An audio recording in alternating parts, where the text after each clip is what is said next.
Hello, everybody, and welcome back to GKR. My name is Panicast. I am joined by the amazing Sunny Enough. It is the final day of the entire tournament for the EMEA region, and I hope you guys are excited. We have some insane matches here for you today, and honestly, I can barely contain myself. How are you feeling about this today, Sunny? It is once again a huge honor to be here on your channel, and I'm super excited for today. 8 teams walked this path. 2 of them we lost along the way yesterday already, and 6 are now standing on this very last day of the GKR League in Brawl Stars, where I really hope they're going to stay around for a bit longer here. We always appreciate those third-party events, and so far we had a lot of fun, Panda, yesterday with our little 6-hour tiny little cast. It was super amazing. Yeah. My voice feels okay. I'm very surprised. So I'm super excited for today. I'm looking forward to the matches, and we have some bangers lined up. We want to talk about these in a second. Yeah, and like you mentioned, we lost 2 teams along the way, which is unfortunate. And but honestly, it wasn't like they lost without giving any effort. They were really trying, and I think it goes without mentioning that looking at teams like LLC Esport coming out on top was kind of crazy. The fact that they were able to beat some of the best teams in EMEA and get to this position is amazing. But honestly, I don't know what I expect today, because I feel like a lot of the matches yesterday were way closer than I expected. A lot of them went to the set number 5. There were some double match point, and we also had a reverse sweep. I believe Reply Totem, reverse sweep, Reverso Esport, Reverso Gaming, and that was a little bit unprecedented with the amount of dominance that we saw in the second half. It was a resurgence of the Reply Totem that we usually tend to see. So I'm kind of excited to see what happens today. I think that we're gonna have very close matches, and I expect this to be a long stream as well, Sunny. I mean, yeah, me too. It's unfortunate that we lost 2 teams, but that's the competition. In the end, only the best 2 can make it to the grand finals. And so far, still in the upper bracket are sitting 2 of the favorites that we have within this competition. Humble versus Eclipse Esports. And they're going to face off as match number 4 today. We have 6 for you lined up today, maybe 7 if we have the winners of the loser bracket win against the winners of the upper bracket. It's a bracket reset. We know that from other competitions as well. The team that still has another life because they haven't lost a single match so far, if they win the finals, we're through with it. If they lose, they get a second chance. We're going to talk about that later. First, we want to talk about who we're going to watch as our first match of the day, Panda. Sorry about that. I had something with production that I had to do, but just looking at the first match that we have on the docket is LLC Esport versus Reply Totem. And LLC Esport managed to get Opera Supermassive to the lower bracket after winning their first match against them, but then proceeded to get swept by Humble in 3 straight sets, only managing to get 1 game win there. Whereas Reply Totem were swept by Eclipse and then struggled to get Reverso in the lower bracket to finally get to this matchup. It's a match between 2 sides that seem unsure of themselves. While I still believe in Totem, there's a very real possibility that LC might be able to come out on top here, Sunny. Both didn't have a clear path yesterday. One match lost, the other one now find themselves in the lower bracket, and they're on their last lives. So whoever loses this one is out of the competition. Who wins is in the lower bracket semi-final. Have to face up against either SK Gaming or Papar Supermassive later on. Want to real quick touch on that story from Reverso that we just talked about briefly. Totem took them in a reverse sweep. It was a 3-2 match, and Reverso was standing twice with a match point possibility in this competition, and twice they ended up losing either way. I really have, I need to throw my heart out to them. I feel so bad for them. At the same time, again, that's the competition. Against SK Gaming, they played a 3-2. Against Totem, a 3-2. So I wouldn't be too surprised to see them also in other competitions show up again. This very young roster. Same thing can be said about LLC. Yeah, for sure. I mean, just looking at how Dark Eagles played yesterday and the way Reverso played yesterday, I have to mention, I saw a tweet from Nest yesterday saying that he was kind of dejected and disappointed with the result. But I have to say, I find that result, yes, you may have lost, but I feel like for all things that matter, it was a win because you guys were able to force Reply Totem in set number 5, and you showed the majority of EMEA that you are a team to really look out for, and you have to be careful of Reverso because they're a huge contender when it comes to this EMEA esports scene. Totem versus LSC. We're going to start out on Pinhole Ponds. This map could be a bit familiar. We already started with that one yesterday. The maps that are going to be following are mixed up though, so we do have some fresh new maps coming in today as well. Pinhole Ponds, we saw a lot of tanks yesterday, some range with a B, for example, but otherwise it was just pretty much a tank versus tank counter meta on this Brawl Ball map. Yeah, we saw so much of Buster, Poco being played yesterday, and at the early matches we saw a lot of Chester being played, but the pick rate kind of declined as we went through the game, so that was a bit surprising. We didn't have Finks coming out as much considering the fact that it has a high pick rate and a win rate, so that was something that we need to look out for today. Meeple was another brawler that was banned out so often on this map just because the number of walls that exist on this map facilitate Meeple's playstyle. Once you put down those benches of Meeple, you don't really have a path forward if you're the opposing team. You're forced into specific lines of sight which allow the other team to take you down. Along with that super that Meeple puts down, you can hit people through the walls as well. So I think that overall this Meeple pick makes a lot of sense for it to be banned out overall, because you don't want to face annoying brawlers like that which kind of put a wrench in your work. So that was a thing. But another brawler that we see a resurgence of, especially after balance changes, is Mo. So I've seen a lot of Mo being brought out, and we saw Reverso really using this Mo repeatedly in Pinhole Punt here, Sunny. So wouldn't be surprised to see a Mo coming out in many of these matches here. I'm pretty sure we're going to see some of the same brawlers again.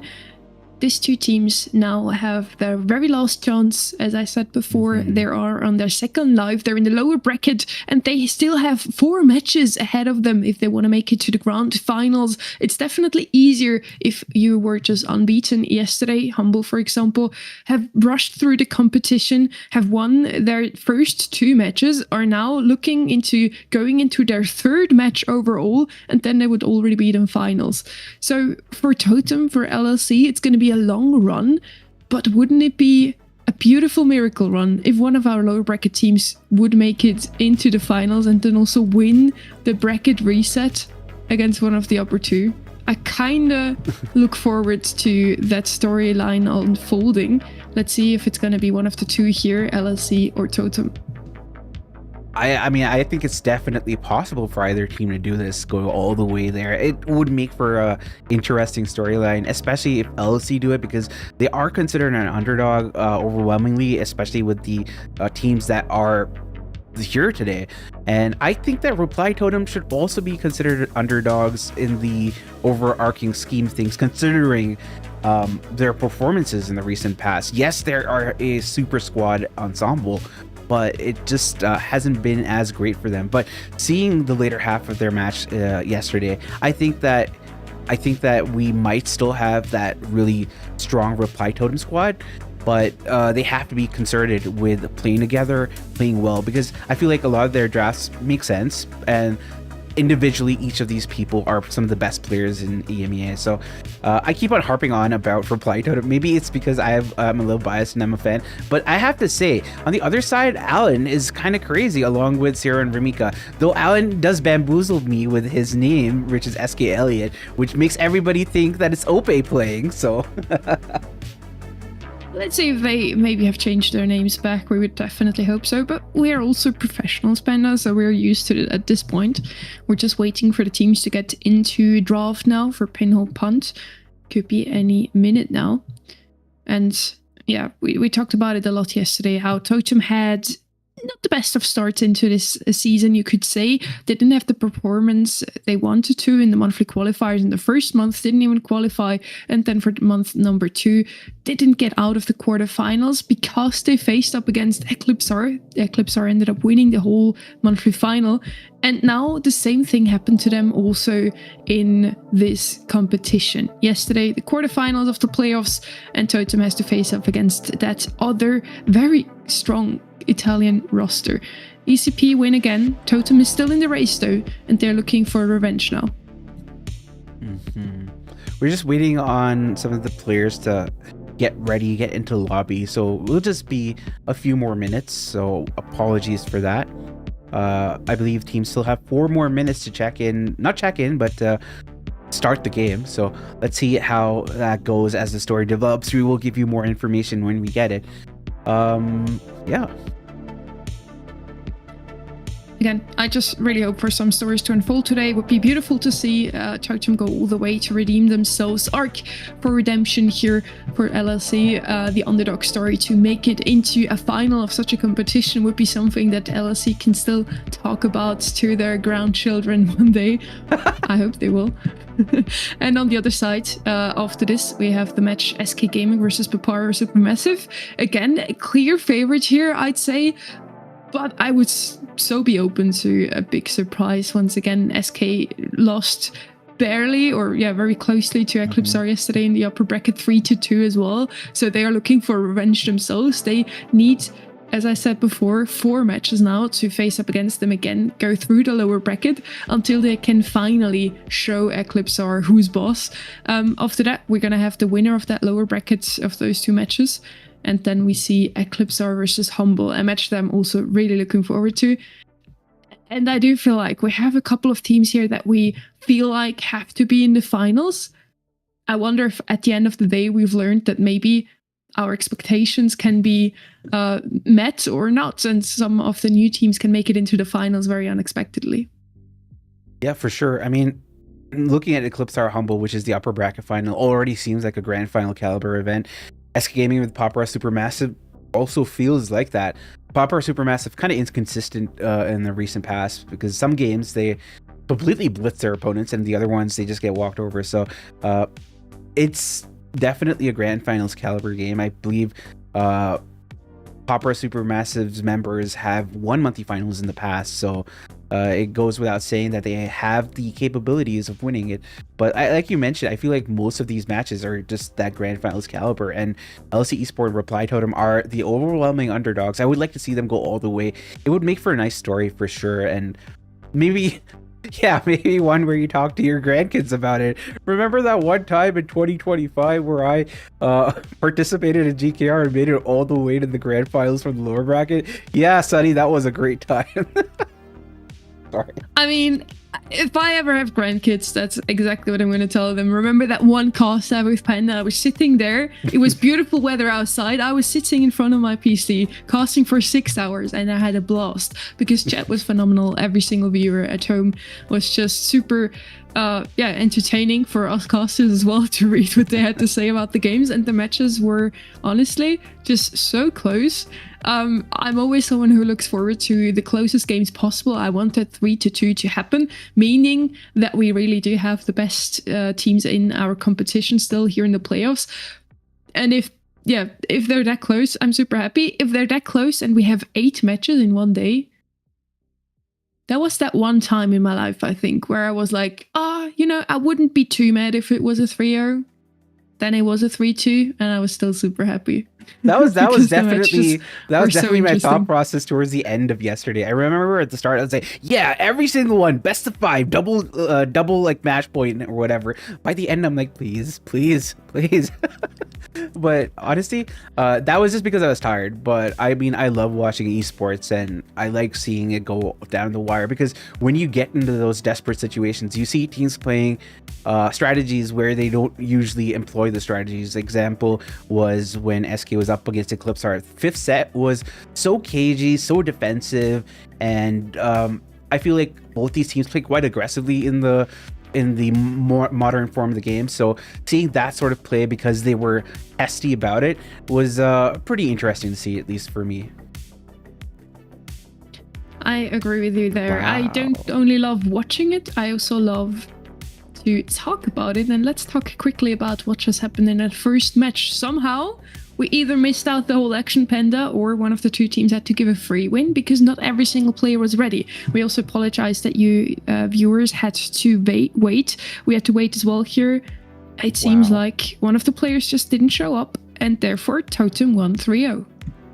That is very unexpected and on a finals day for a team to not show up. That is very crazy. I hope they're fine because I feel like I feel like that's the only situation where, I mean, I hope all the members of LC are okay today. But yes, Reply Totem are going to be taking this dub, and now we're going to be going into SK Gaming versus Pop Roar Supermassive, which is our other lower bracket game, but I believe we will come back in 9 minutes. So we will see you then. We are talking to the next two teams to bring the match forward as quickly as possible, so maybe it's not going to be 9 minutes. So hold your horses, get a drink, get some snacks, maybe get a smilke, and we'll see you very soon for the next match. I like that smilke call out. We need to get you guys need to give us a smilke, like a bottle or something, and we'd be like, drink smilke. Well, we'll see you guys in a few minutes. Bye-bye. Bye.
Hello, everybody, and welcome back to GKR. It is match day number last. It is the finals. It is the last time that you're going to see all the teams here in GKR for EMEA. I am your host, Panicast, joined by the amazing Sunny Enough, and we are back after a small break after something that was very unexpected.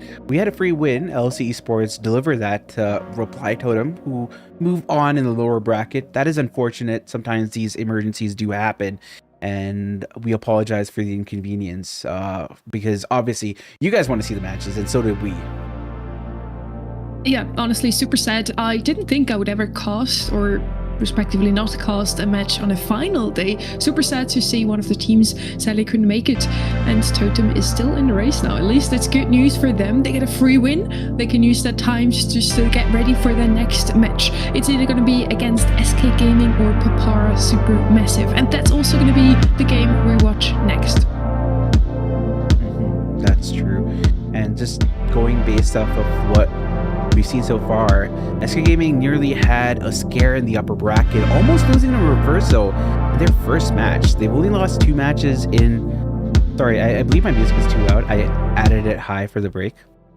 Okay, yeah, so the music is back to normal. As I was saying, so far SK Gaming nearly had a scare in the upper bracket, almost losing to Reverso in their first match. They've only lost 2 matches in Phase 2 and 3, one being against Humble and the other being against Eclipsar yesterday.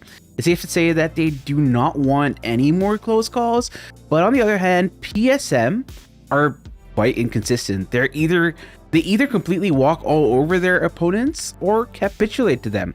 Facing SK Gaming, they need to bring their A game, otherwise they're sure to crash out of the tournament, as this is a lower bracket match after all, so the stakes I don't think can be higher. That is very true. And coming into this tournament, we had a group stage. So we had a total of 12 teams facing off against each other in 3 different groups. And both SK Gaming and Papara Supermassive were the leader of their group, sitting on 5 wins and only 1 loss. Papara Supermassive struggled a little bit with Totem, it was. On one day they beat them, the next day it didn't work out quite as well. And for SK Gaming, that's one opponent that just didn't really want to stay down. They won against them in the first week. It was Humble, and then Humble beat them in the very last match day on match day number 6 in a very close series. So SK and Humble have a bit of a back and forth going on. So does Eclipsar and SK. We had that match yesterday. They got pushed down into the lower bracket, and that's why we're seeing now SK versus Papara Supermassive. So it is definitely a match I'm looking forward to. It's going to be a very hard-fought battle, even though we might know one of the teams a bit better than the other one. In the February monthly finals, both teams have participated. For Papara Supermassive, the journey was over quite early. For SK, it wasn't over until the tournament was over. They won it all. They are the February monthly final champions. In March, Papara Supermassive didn't even show up, and SK Gaming was taken out in the quarterfinals already. So not that good of a performance in the most recent month. Now the monthly qualifiers are coming up next weekend as well, and they can show off already what is in them today in this lower bracket. Yeah, and just looking at how SK Gaming were playing yesterday, they lost to Eclipsar Esports, but I feel like in terms of a lot of the mechanical skill, it's crazy how good this squad is. Ope, especially on that Mortis, he was so crazy with his bats, cycling them repeatedly, and the low ping was in display. It was kind of crazy how effective he was on the Mortis when allowed to really flex what he could do. But at the same time, I feel like SK Gaming were trying to force certain draft picks to make it work, but it didn't work out well against the Eclipsar side. So I think that they might check some of the deficiencies in their drafting lineup and fix that going into today, because sometimes you might be great at Mortis, but the picks which the other team may not facilitate your reason as to go for that Mortis pick. It doesn't really validate it. You know what I mean? I do. I also just love to see here, that's EMEA for you. We have 6 different players, all come from different places. Not one shares the same nation as the other one. That's just beautiful to see. And your chat is right. The real question is OP going to be eating again today? Yes, I need to know about that. I was very annoyed with that man yesterday, but that was because I was hungry. In retrospect, it was pretty funny watching him eat. The way he was wolfing down those fries was so hilarious to me. He just kept on going. He needed the breathe. energy. He didn't breathe. That's completely reasonable. I mean, he just really needed the energy. Yeah, for sure. It was midnight, in all fairness. So I think that, you know, having a midnight snack is important. You need to get your energy up. You need to get those calories and everything. I don't know what I'm talking about.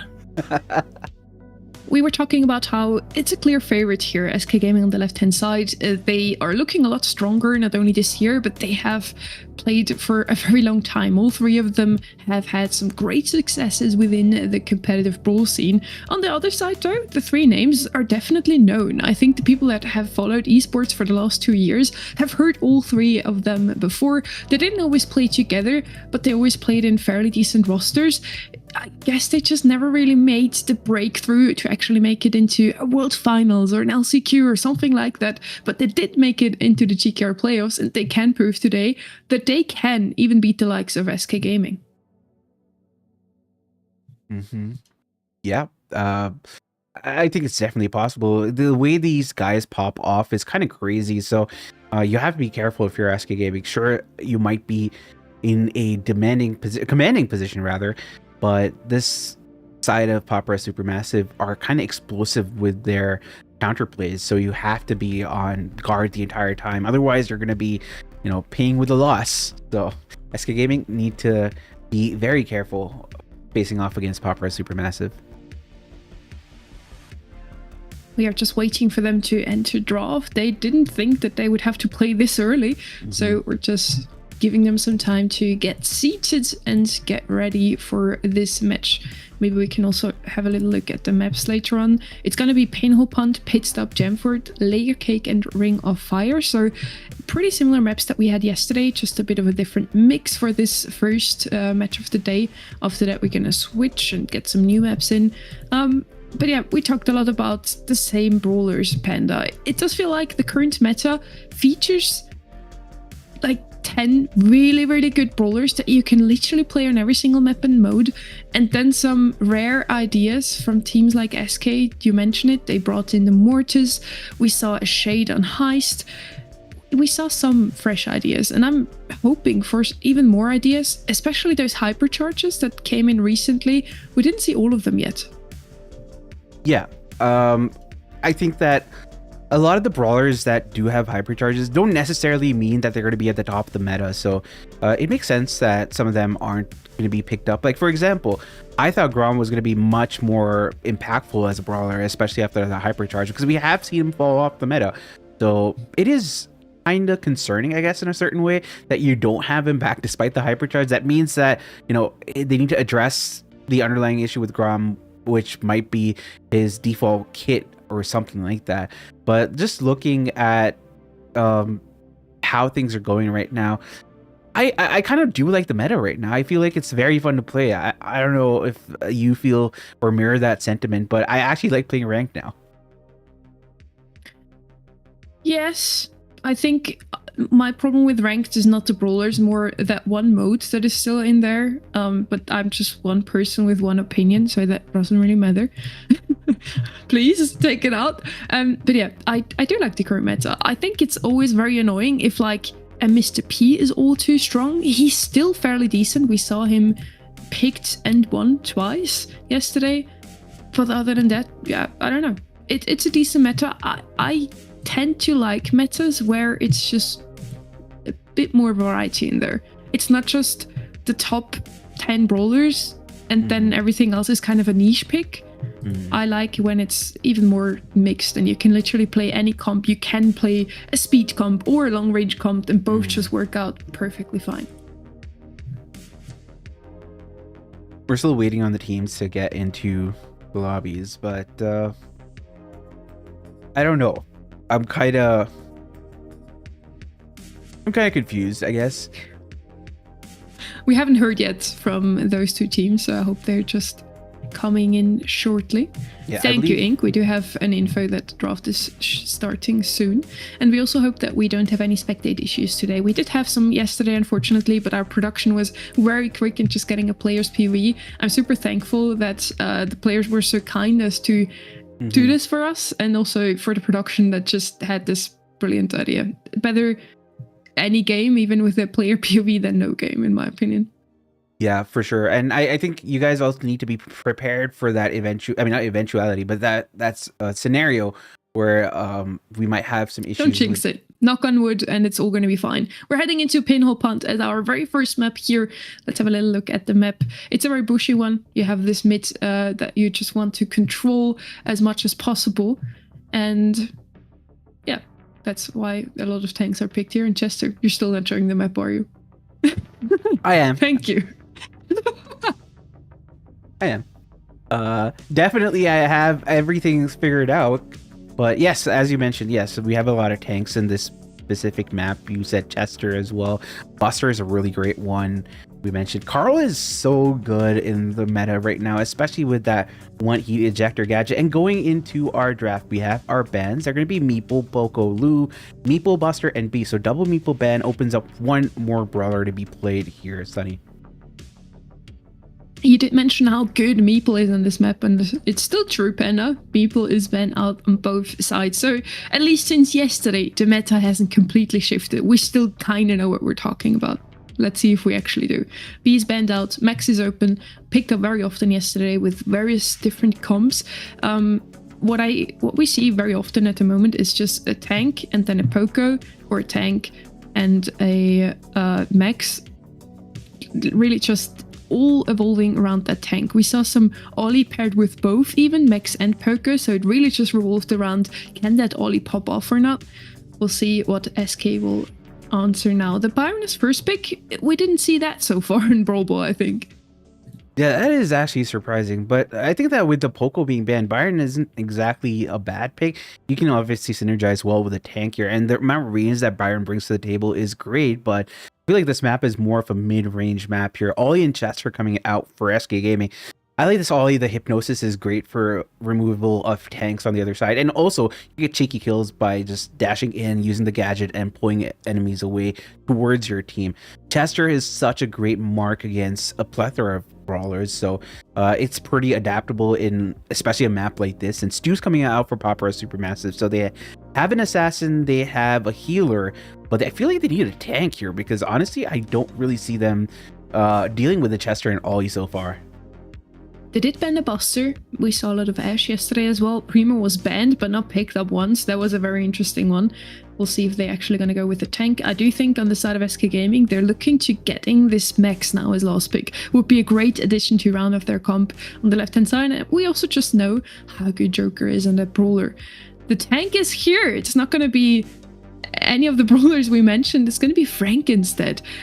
Probably not the best in the current meta. He does bring a lot of HP there, so in very rare case it is possible in Brawl Ball to just pick up the ball with a Frank, walk through thanks to the Byron heal, and get a goal without touching a single opponent. Yeah, Frank is going to be a menace to deal with because of the Byron, but I think that the Chester along with the Ollie can't shut down the Frank quite well. With the Max coming out, they have a lot of progression here for SK Gaming, but Popper are super massive. They just need to have one pop-off play with that Frank, and it's basically donezo for SK Gaming. I like both the compositions. I prefer the SK one because I like faster moving compositions, so I don't know about you though. I do prefer SK's comp as well here, but let's see. Par Supermassive is here to surprise us all, to win against the team that is the clear favorite here. They're the dark horses that could take it all the way today to the finals and then face off against either Eclipsar or Humble waiting for them. We're heading into this very first set of today, Panda, even though it's already match 2. Haha. But yes, I do like SK Gaming's comp. They have a lot of speed. They have the aggression with the Ollie. The Chester is going to do so well into the Frank. I think Papara really needs to just try and play this one very quick. Not feeding Ollie too much. Not feeding Chester his hypercharge. They need to basically just walk through with the Frank Byron comp. Yeah, I feel like they already kind of did themselves under with the draft just because of the Byron. I feel like it doesn't address any of the issues from SK Gaming, and I think that SK Gaming drafted quite marvelously in the Popper Supermassive. But this site is so crazy. Even if you have a winning hand, you have to be careful with Popper Supermassive. So let's see how this one goes. I think they're already in game, so our perspective is going to be different very soon.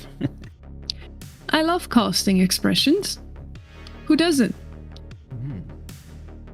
I think one goal already happened, if I saw that correctly. And I'm sure if we have a spectate issue, we're gonna have to play our POV very soon. I didn't jinx it, chat. It wasn't me. You did, but... Are we heading into a game? Ooh. We have Joker's POV here. Thank you, Joker. And it's 1-1. We did actually have a goal happening from Papar Supermassive right from the start. I do think it was a very quick goal indeed. Tomsy there on the right-hand side has a hypercharge ready, uses his ult. And now SK has to get out of spawn again. It's 1-1, so everything is open. That comp from Papar Supermassive works out better than expected. Yeah, it's really doing them favors right now. Joker has to clear the ball, and he's just holding onto it. He tries a cheeky shot here. Byron passes the ball to Tomsy, but he wasn't able to get the ball there. That was quite unfortunate. And also with the Hypnotize, the stun from the Frank has removed from the equation. So very good job from the side of SK Gaming to ensure that they nullified all the value and the advantage that Popper Supermassive were bringing to the table. 11 seconds before the wall break down, and we are hitting overtime. Joker trying to snag the ball away there. Yoshi with a kill. Ope with another. And this is going to be SK Gaming taking this first round. At least we know now we will see the second one from the start. Papar Supermassive had a pretty decent start into that round number 1. They did manage to score first, but then SK Gaming just struck hard with their comp. And it's kind of what I predicted. We want to have a pretty quick game from the side of Papar Supermassive. They need to strike and score before they have an Ollie and the Chester ult. Indeed, on the right-hand side, we have Tomsy with the ball here. He's trying to get his super, I'm sure. Gonna be pretty low. He gets taken out, and now it's up to Salty to really defend here. He is gonna be hypnotized, but managed to clear the ball. Joker has it, passes it up to Yoshi here, and actually could go for a goal if he's concerted about it, but he doesn't manage to do so. Manages to survive, though, with a phase shifter, so that was great. Just staying on the map is so important for the area control that your team can bring to the table. Joker picking up the ball from the back, passing ahead. Sadly, the ball goes to Salty. He manages to pass it away for now. They just keep mid-control. No score for SK Gaming, even though that was a pretty good opportunity for them this time around. Not a single goal has fallen. By this time, in the first round, we already had a 1-1 going on. Hypercharge coming in from Jester now. This is going to be a goal for SK Gaming. Beautiful play. And that's exactly the problem. Again, I just repeat myself for the third time here. As soon as SK has that Chester Hypercharge, the Ollie ult, it's going to be impossible for Papar Supermassive to do much here. They do have a Tomsy with hypercharge on the right hand side now. Can they do something with this? Ooh. Frank, the stun goes out. Nice, well played from Tomsy here. He does get the kill onto Ope. Joker is now defending alone. Nice. Salty can push through, and it's a 1-1. Beautiful. Those fast-paced plays we need to see from Papar Supermassive. That was kind of crazy coming in from Popper Supermassive. The counter offensive. That's what I told you. You might think you're sitting pretty, but Popper Supermassive are out to get you if you're not careful. Nice jump coming from Yoshi. He doesn't get the stun. Nice pullback from Filippo. He manages to clear the ball. That's great for him and his team here.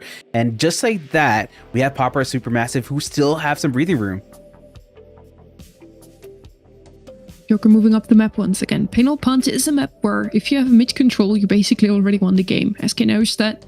They're just trying to keep and hold that position for their teammate to come back here. Yoshi is the one who have to play aggressive here with his tank. Joker mid can't be too far away of his super now. If they get it before overtime, that's going to look good for SK. Tomsy moves up. He knows in overtime they're not going to have the better comp here. Tomsy does find the connection with Yoshi here. Can't find the takedown. They do go down, both of them. It's going to be a 2v1 now. Joker's the last man standing from that side of SK Gaming. 1v1. That's crazy. Joker managed to bob and weave and dodge so many shots, get the people down, and keeps it alive for SK Gaming in that difficult situation of a 1v2. He's going to be pretty low, but manages to phase shifter out of it just to stay alive here. Then we have Yoshi along. Yoshi has a super. He goes in. Can he get the stun? He does manage to get the stun here, the hypnosis, and he goes for another hypnosis, gets it on Frank. They're able to, oh no, Yoshi goes down. Speed is there for Joker. He's going to pass it on to Ope very soon, but so far, it looks like Popper Supermassive want to hold on to the ball just now before they can actually make some kind of opportunity happen, Sunny. They don't really see an opening for them. They do want to just corner the ball, maybe play for a draw here. Tomsy with the third hypercharge incoming. Another stun onto Yoshi, but it's not enough to take him down. It's a 2v2. Joker almost able to score here. Filippo, the goalkeeper of the year here, does manage to catch it. The time is running out here. Salty with a last chance, can't score, and it's a draw in this round. That was so contested. I felt like it was back and forth and back again, and I just love the way Popper Supermassive are able to reply to the aggression that is brought by SK, but SK on the other hand does the same thing. They completely nullify any kind of aggression coming in from Popper Supermassive. We're going to go into game number 2 once again. It is kind of crazy how contested this game is here, and Ope going up against Tomsy on the right hand side. On the left hand side, Joker trying to get some movements going. He should be able to walk this one in. Yoshi was just completely unabated, walking it in just like he was, I don't even know. Joker moving up here slowly together with Ope. Yoshi's just standing up top still. He's still alive. Falls now, finally. Does fall to Filippo. They trade, and he leaves his 2 teammates alone to defend this one. Not possible against the Frank with Super. They do manage to score, and once again, we have a 1-1 score overall. What is going on in this match? I mean, I'm hoping for a close match here. Again, we only have 6 teams now in the playoffs. I want them to be the best 6 teams. We had all competition along, so they better make it close. Joker gets the ball here. Yoshi falls. It's a 2v3 now. With Tomsy already has another hypercharge ready. This man is just cycling those. Indeed, Salty has the ball here. Frank pops a hypercharge, can go for a play. He doesn't manage to do this, and there is a whiffed super from Ope, but I think that was pretty good considering the fact that they were going up against Frank, but hypercharge from Salty is there. He gets a kill on a Yoshi, and he's trying to go for Ope, but he doesn't find the mark here. A slight bit of a reset, but overwhelming control on the side of Popper Supermassive as SK pushed all the way to their spawn, Sunny. Ope on the left-hand side. Yoshi engages, does find a kill onto Tomsy. It's a 3v2 now once again, with Ope and Yoshi a bit too low to really do too much. They can be defended here. Yoshi falls. Joker gets the ball though. Can't just walk it in. And this is SK Gaming taking set number 1 beautifully. It was a very close and hard fought battle here. But Popper Supermassive, they definitely are here to fight. And after this performance, it could go either way. Like, honestly, Popper Supermassive could have taken this one, and I wouldn't be too surprised.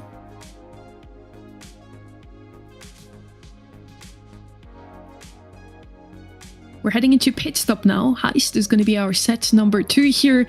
And chat, I want to hear you. What is coming or popping into your mind every time we see this map? Exactly. It's tanks. It's Bull. It's Edgar, sadly. It's Miko. All of the above. And I'm sure we're going to see some tank gameplay here, Penna. Yeah, for sure. I mean, pit stop lends itself to that. We saw Shade yesterday being used quite a lot. Sometimes we saw the Bull coming out, Daryl as well, Edgar being brought out by Humble, I believe, specifically Semantic running on it. But we saw some great Cordelius gameplays to take down a lot of these tanks, which tend to dive on the safe because obviously the objective of Heist is to get the safe down. So that does make a lot of sense. We saw some buzzes as well, lose some melodies, maybe some throwers like Barley or Dynamite, not Dynamite, but mostly Barley or Barry. Would work well. We also saw some Hank voters in chat. Could also be an option here. Can deal damage even from afar. But yeah, all in all, you just want to have some tanky brawlers. You can make it a base race. We had a bit of everything yesterday. We had 2 teams trying to go for a base race. After that, we had 1 team playing very defensively and somehow still ended up winning with the Cordelius and the Charlie. We had 1 team that just decided to go all in aggressively against single Cordelius, and they did end up winning. So base race does win usually over the defensive strategy, so far at least. Let's see what those two teams are going to show us here next. By the way, we also just tested. Really seems like the spectate is bugging for everyone, so it is not our production's fault. Yeah, I mean, I've been trying to spectate some of the matches from my phone, and it's just not working for me. So that's slightly unfortunate.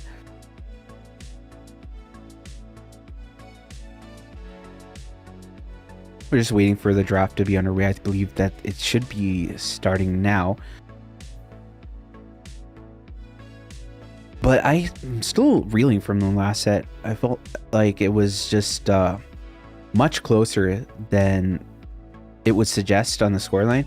I think SK Gaming did manage to, like, obviously they came out on top, they won the set, but I feel like there were moments where it looked like Popper Supermassive were going to take the dub. There was a moment, I believe, where the Byron was passing the ball to the Frank, and the Frank did not intercept it, which is why they lost out on cleaning up one of the games. But I think that those sort of mistakes are definitely ones that SK Gaming like to capitalize on as we go into our draft for Pit Stop. We have Edgar, Carl, Melody, Daryl, Spike, and Sam being banned out, with Barry being the first pick. So we haven't seen Barry as much in this tournament, especially in the last 2 weeks. And Cordelius is coming out for SK Gaming. I like this Cordelius pick a lot. It is probably the best answer to any kind of brawler that can dive on the safe. So SK Gaming going for a slightly defensive position at the start and going for the Lily as well. Wow. That is a surprising one. We only saw Lily once yesterday, and I think it was in Heist as well, but in Safe Zone. I mean, she and Cordelius already make a great team here. Also, like, color schemes just perfectly fitting. Popular Supermassive now already have a thrower. They need some tankiness themselves. There's still a lot of options open. The Hank would be open still as well. I would have liked a Carl on their side, but sadly, he's banned out here. We saw some Miko yesterday, one of the more surprising picks, but what we usually see are just Boss and Bull. Those are the two that come to my mind every time I see this map. And if you want to have some defense, you usually pick Cordelius or Charlie. We had those two mentioned before as well, and they are now split up between the two teams. Yeah, Charlie, I feel like in Heist specifically on this map, it's almost guaranteed a requirement for any sort of defensive play here. So it satisfies the same task that Cordelius does, where you take an enemy out of the equation for a little bit, especially when you have an opponent barreling in with a hypercharge. Charlie is such a good way to address it. And Shades coming out, Flavors of East Asia, we saw it coming out yesterday as well, and it did serve the purpose for all the teams that drafted it. So it's gonna be interesting to see how this one does play out. SK Gaming have the last pick here, Sunny, and they don't have a thrower here. I absolutely love that Shade. They don't have a thrower yet. Let's see if they're gonna follow up with one. Shade just never really came to my mind until he was just picked up by City Tampo and EA, East Asia Monthly Finals, over and over again, and they just made it work so well. So now I'm just like, my endorphins, my dopamine is immediately triggered whenever I see a Shade on Heist. So I'm just happy now, basically. So thank you, Papara Supermassive. Let's see if Shade is gonna do them the same favor it did for the East Asian region. I did like the BB here from the SK Gaming. They scrimmed with her a lot on Heist, so it makes a lot of sense. They tried to bring her out now in a tournament as well. I almost like Papara Supermassive's comp a bit better. SK has more of a rush comp. If they manage to just push through, two of them maybe make it to safe, they are gonna win. But if Papara Supermassive manages to hold some control with their Charlie, I think they should win this one. Yeah, it seems like we're already in game here. So we did have a little bit of an issue with the spectate. Once again, Joker POV, thank you so much. But just looking at the difference in damage, it seems like SK Gaming have more of an advantage here, almost 50%. So that is quite great for them. We see Salty going up against Joker, but unfortunately for Joker, he misses that super, and that would have been huge for them. But Salty is so distracted with Joker that he's forgetting that they need safe damage, and right now they just do not have any safe damage to really get back in this one, Sunny. we didn't really see what was happening up top. The save of Papara Supermassive shrunk down to only 9% left here. Yoshi was on that save the whole time. The BB as well. We only watched Joker and Salty battle it out in a 1v1. 7% now on that save. Joker moving up here. They did manage to body block. That was very well played. Tomzy does find the kill onto Joker finally, but they only have 1% left on that save. They need full control now, but they're letting them walk through. Well, this is done now. Perfect. SK played that pretty well. As I said, if they manage to push through, and the Cordelius and the BB both did, they can win it. So Papara Supermassive needs full control. Gonna go back into the second game of the set here. SK Gaming quite well played with the way they approached it. Let's see how they bring their A game here. Right now, we have OP on the left hand side, just moving up slowly. Joker going to be going into the realm here. He does get the kill on the Shade, which is huge. That only one is so important. And now we see SK Gaming just barreling down on the safe. They're going to get so much safe damage, but Melody, Charlie already cocooning him, and that's going to be putting a wrench in the works for the side of SK Gaming. A little bit more damage coming in. Cordelius goes into the zone, and a bit more damage. So they're just eating away at that safe of Papara Supermassive.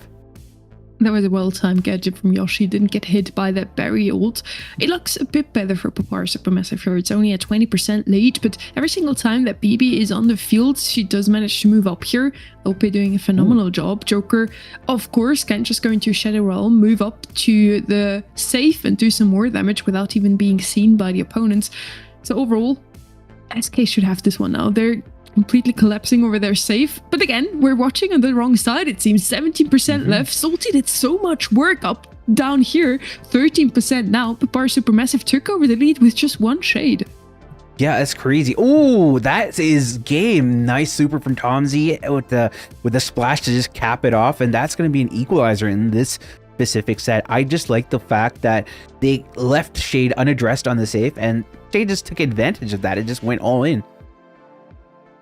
Beautiful. Very well played this time around. Tomzy and Filippo just defending, sending Salty down to the bottom to deal some safe damage. But SK is still popping their pin. They're still motivated to take this one. We're getting taken into the Shadow Realm together with Joker here. Tomzy does manage to find the takedown here together with Salty. They can move up now, maybe get some safe damage in already with the Shade. The berry, he can also just lob his shots over that wall. And we have a slight lead here for Papara Supermassive. It's only about 6%, but it's a lead. Yeah, it's going to be climbing slowly because as the berry gets those gadgets on the safe, it's just going to keep on eating away at the safe. And now we see, I believe, Salty going in on the safe there on the bottom. And with Joker and Yoshi, or rather OP, collapsing on the safe, it should take a beating. But as you can see, Salty is still on the safe here. He's just completely unaddressed. They're completely ignoring him, and this just might be horrible for them. And I believe Barry just put down another puddle on the safe, so it's not looking good at all for SK Gaming. We might just have Papara Supermassive taking set number 1, Sunny.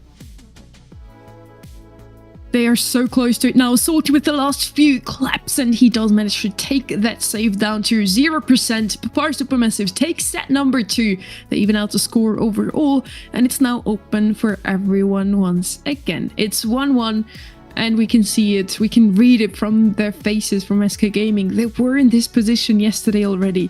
Won the first set, and then lost the second one, and from there things started to crumble against Reverso Gaming EU. They were the clear favorites as well, and somehow they get taken to the very last set. Yeah, I was frankly surprised that SK Gaming just left the Shade. Like, they saw in the second game that one of the reasons why they had a huge damage disparity was because they left the Shade on the safe. So I'm a little perplexed as to why they didn't change up their strategy and address Salty whenever they had the opportunity to do so. I felt like that was maybe ill-advised, or maybe they just thought they were going to be able to overwhelm the two defenders from Papara Supermassive on that safe, but unfortunately it didn't work out for them. But it is perplexing. I mean, they still thought they can win the base race. And if you just look at the brawlers, there, Lily and the BB are going to do more damage than just a single Shade. But somehow the Charlie and the Barry managed to defend them time and time again. It's so beautiful to see every single time. A set is won in a 2-1. with Papar Supermassive losing the first round and then somehow adapting, changing their strategy, and completely overrolling SK Gaming in round number 2 and 3, taking it overall. As I mentioned, we're now evened out. It's a 1-1. We are going to see 4 sets of this match at least. I'm super happy about that already. And the next one is going to be Gemford. Yeah. And in Gemford, just looking at some of the brawlers that people like to bring out here, Chester is probably the most picked brawler here with quite a high win rate as well. And then you're probably going to see something like an Ollie coming out. We have the Meeples, the Mr. P's of the world. Janet is also such a good brawler here just because of the complete kit. You have quite a long range. You have the drop the base gadget, which illuminates where people are in the bushes. So I think that there are lots of different ideas that you can go for, like Buster as well, and even the Mortis from Ope. I don't know if we want to see another Mortis. I always just get flashbacks to my average ranked games, so... But yes, OP is of course a much better Mortis than Sozi OP and Tomar that are usually playing in my team. But yeah, a map that has featured a lot of Carl yesterday makes a lot of sense. He can just put his heat ejector down the lane, can easily win lane with that, or completely block it out at least. We also have a lot of Chester. We had Goss in mid, Jean, Max, Stu, and Janet. Janet completely dominated, was the most picked up brawler by SK Gaming, and since they don't have first pick here, and they value this brawler so highly, they unfortunately have to ban her out. Meeple as well, we didn't see him once here yesterday on this map. He would just be way too good.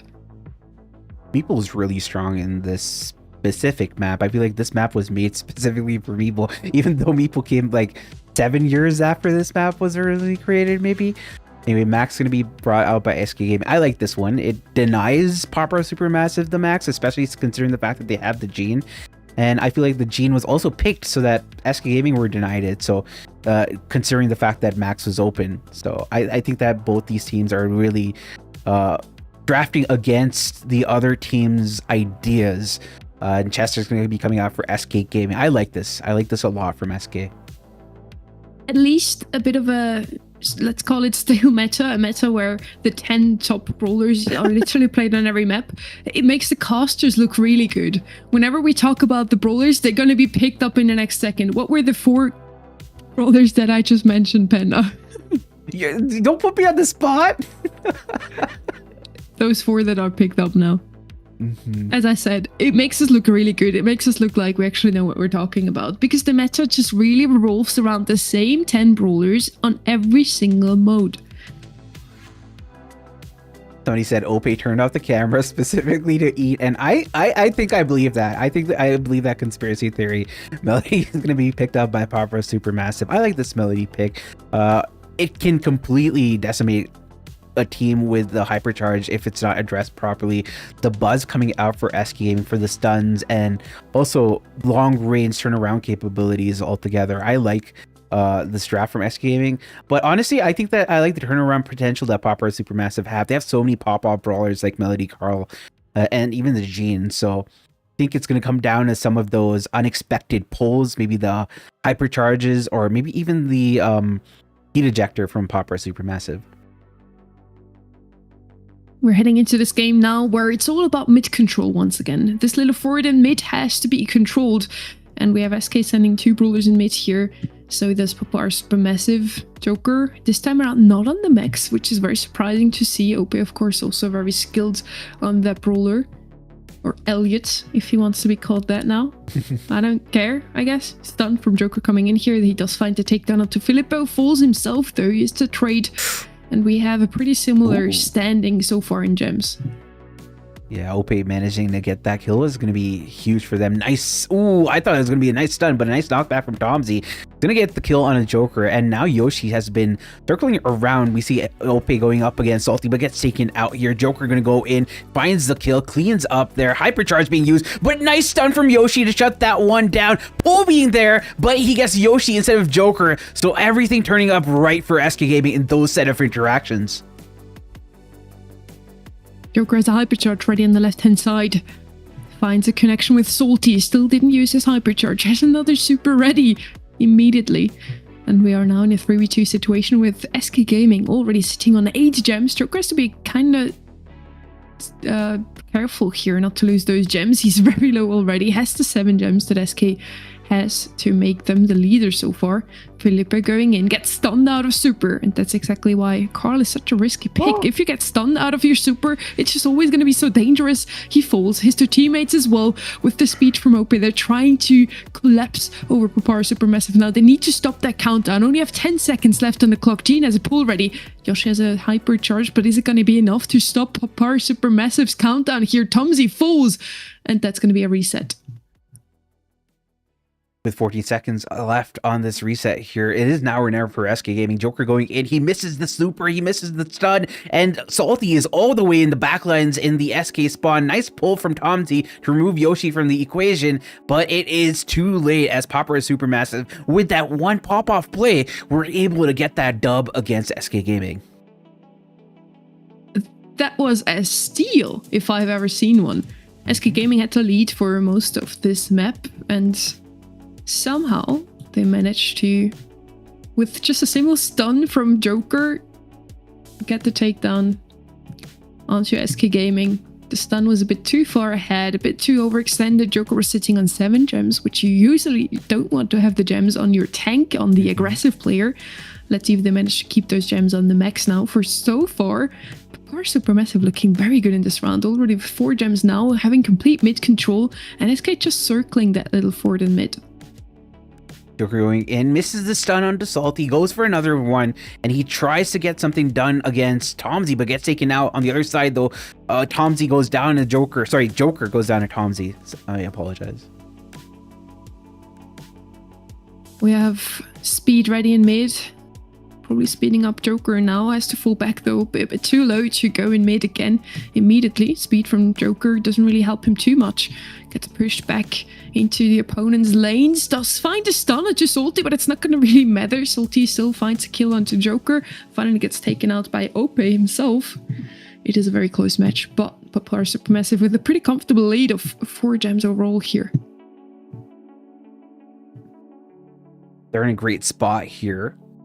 But SK with the mid control, it's going to be pretty good for them with the speed coming in as well. Joker has a hyper charge, so that's something to keep track of with Yoshi. Getting the stun off onto the Carl, but he gets taken out himself, and Joker going in for the offensive against Salty gets a kill as well. And once more, Ope is just allowed to stay in the mid here, just trying to get his super back, and hypercharge coming in from Salty.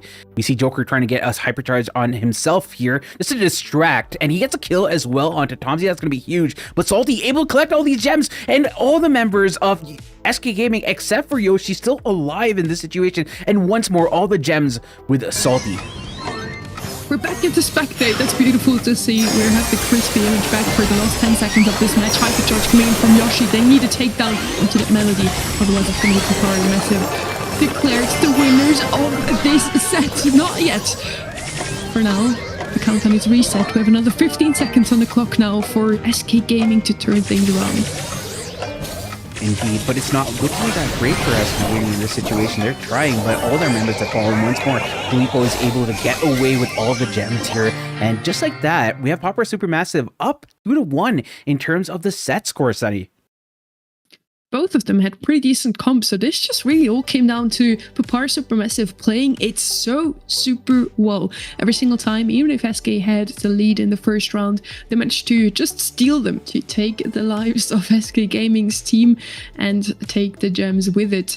Now in the second round, they looked even more dominant. They just had the gem lead from the start and kept it until the very end. They get reset twice here, but it didn't really hurt them too much. None one of the members of SK Gaming was able to run away with the gems in the end. With that, Panda, what are our standings overall here? Papara Supermassive up 2-1. Yes. Okay. Crazy. Okay. Sorry, I was trying to set you up. I thought you knew. No. But yeah, this is an outrageous outcome here. SK is down a set here. They are the favorites in this match. Coming into yesterday, they already had some struggles against another dark horse, another underdog against Reverso. They also played a 3-2. Now, is it going to happen to them here as well? If they even lose, they would already be out of the competition. They are, after all, on their second lives because they had to face up against Eclipsar yesterday, and that also was a 3-2. We're going to be going into Layer Cake and just looking at some of the brawlers that are usually brought out here. Gray is one, which is great because you can pull people with a walking cane through the walls, and there's that one little trick which has that mechanic where if you pull a person and use your portal, you can actually pull them all the way to your other portal. So I think that is one of the reasons why Gray is picked out a lot here. Carl is so great because of how you can angle the pickaxe with that heat ejector gadget, so wouldn't be surprised to see that as well. Similar reason as to why you might see Janet here on this map would be, example, the drop the base gadget. It's gonna show you where people are in the bushes. Buster is also great, especially for late game, just to de-incentivize people from moving in altogether. Jean, as we know, is just perennially a great brawler just for those pulls and whatnot. And I think Meeple is also pretty viable on a map like this. But this is not to mention the throwers that are really great and dominant in Layer Cake. Really good count of brawlers. Let's see if we're going to be right once again. We have the same meta on pretty much every mode at the moment. On Bounty, however, you're also going to see some more throwers, some more long-range picks here. Angela would be super good, probably banned out. Dynamite had some showings here. Tick, that you usually wouldn't play on, for example, like a Brawl Ball, can be picked up here. Shade's double ban, just so good on this map because there's so many walls you can go through with your super. Byron banned out as well, so one of the healers out of the game. We do still have a poke on the berry technically, and the Gray is indeed going to show up as our first pick here. Yeah, and Buster's going to be a response from SK Gaming. That's going to give them a lot of viability just for being tanky and having sustain to be in the mid. And obviously those pulls from Buster, if you're not aware of where Buster is at any given point of time and you try to over aggress, then Buster is going to catch you with that pull, so you have to be careful. Janet coming out, I feel so smart with this meta. I love this meta. B is still an option here, quite a good brawler in the current meta, and she's not banned out for once. Max, Jean is actually banned. Max, Carl are still open. Carl picked up now. And once again, SK Gaming coming in with that Janet pick that isn't valued as highly by other teams, but SK has great successes with her. So it makes a lot of sense that they rely on that comfort pick right now. I could see a Maxine coming as their last pick now. Together with the Buster would make a lot of sense. Or maybe a Barry to heal their Buster, but Barry is not an option anymore. And I think that was one of the reasons why they picked the berry. It not only ensures that the Carl and Gray are healthy most of the time and you have over the wall support and whatnot, but it denies the Buster that heal because you don't have the Byron here. So you're gonna have a Hank coming out. That is surprising, but I guess in a map like this, Hank is pretty decent considering in a defensive position people have to walk into you. So I think that SK Gaming are going to try to get an early blue star, but considering the Carl on the other side, I don't know if that's going to be viable altogether.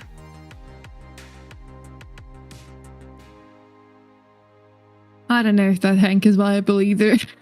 Or see, he did get nerfed a little bit. His hypercharge is not as dominant anymore. He can't just cycle his torpedoes as much.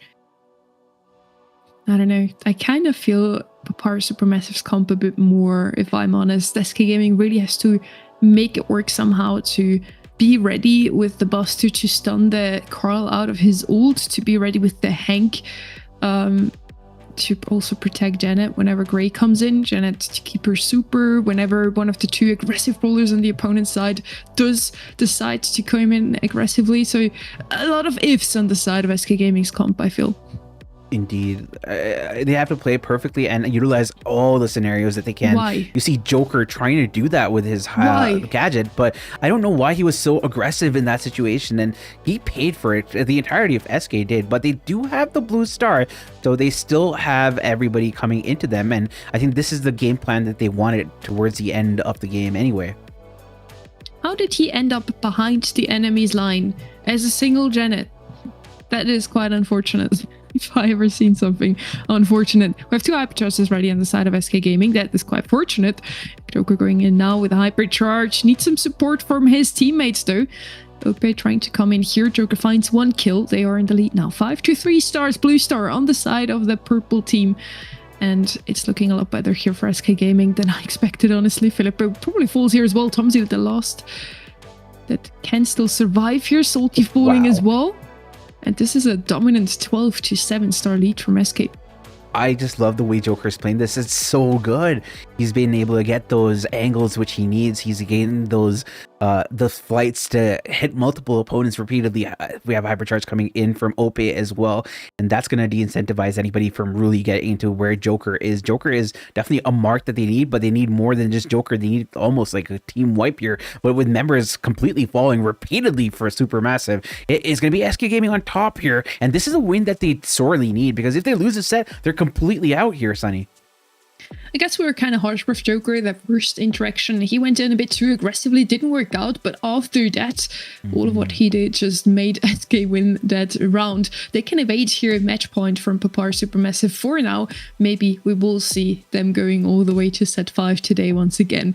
It would be super interesting to see SK just struggling to close it out, but somehow managed to win in the end. But let's see if that's actually going to be the story that unfolds here. For now, we're in set 4 still, with SK picking up the blue state. They do have a slight lead here. Joker barely surviving that.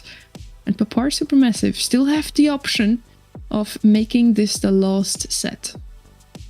Ooh, nice pull coming in from Ope. He gets a kill on Filippo as well. That's great. I have to mention, just seeing Joker's perspective is kind of crazy, because the almost 0 millisecond response time to hit the gadget and actually get out of death-defying situations is kind of crazy. And then we have Tomsy going in with a super. He gets a kill on a Yoshi. It's still a lead for SK Gaming. They have 1 star and a blue star as well. Joker in a little high position here. He almost get caught out, but luckily evades that fire coming in, so the heat ejector doesn't find its mark. There's a pull coming in. Joker gets taken down, and it is now lead for Papar Supermassive.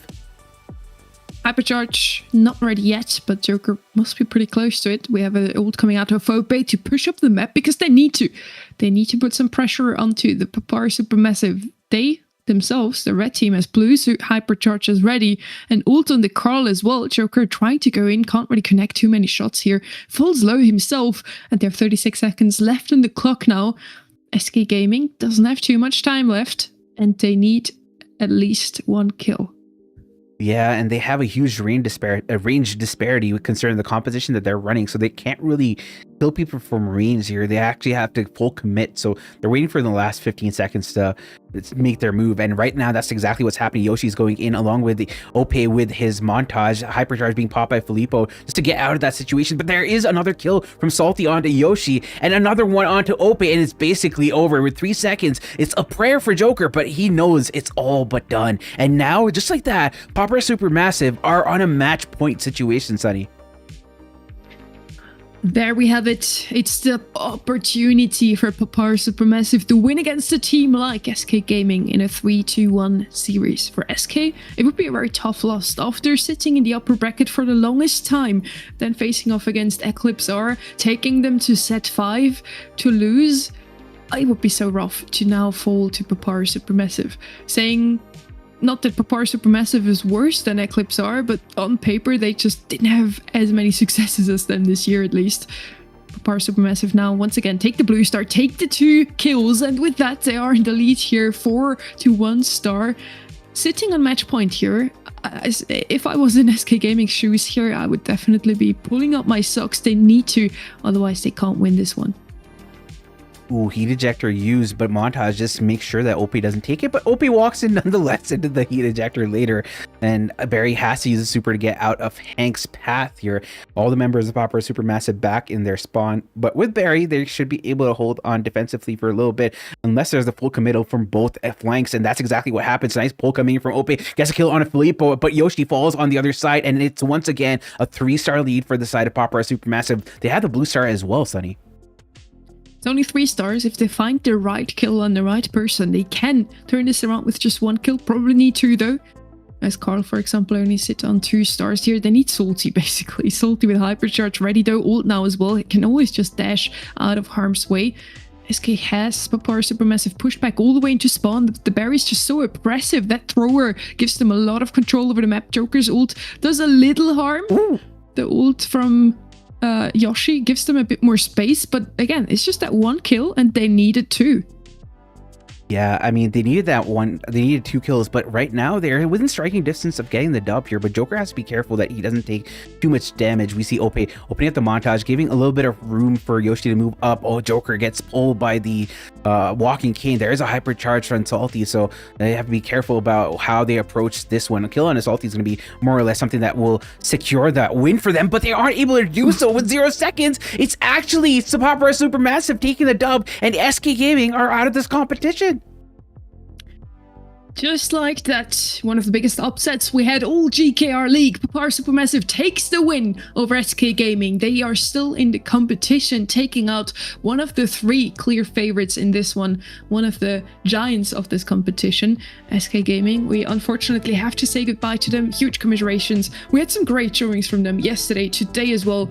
Like, still, their performance was amazing overall. We can't say anything other than that. Yesterday playing 2 3-2s, today it almost came to the same.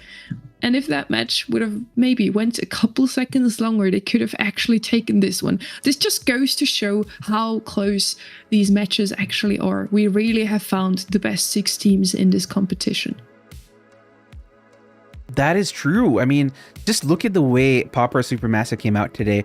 I feel like a lot of people were naysayers saying that Popper Supermassive definitely have the overwhelming underdogs here, but SK Gaming were completely rolled. I said this before, that if they aren't careful about counteroffensives, then Popper Supermassive are completely going to roll them over, and that's exactly what happened in all these 5 sets here. As we're going to go into the next one, but before that, what do you think about the loss for SK and what this means for them as they are heading out of this tournament?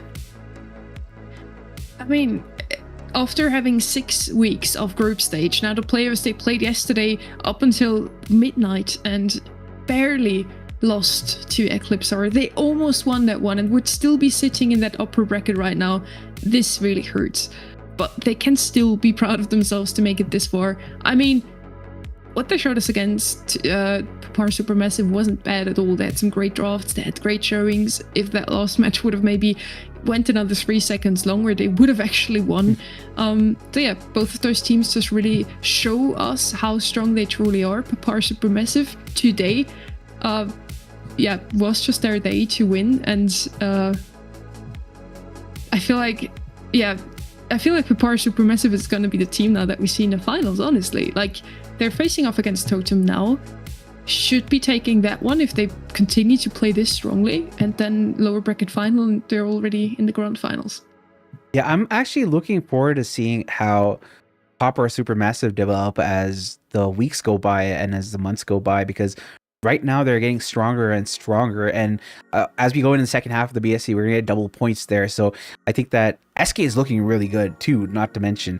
So we're gonna have a lot more stronger teams at the top of EMEA, and it's just gonna get even more competitive. So I feel like that fills me with a lot more excitement than before. So this result, while it might suck for SK Gaming, it's great for the viewers at home, because you're gonna have so much more competitive to look forward to.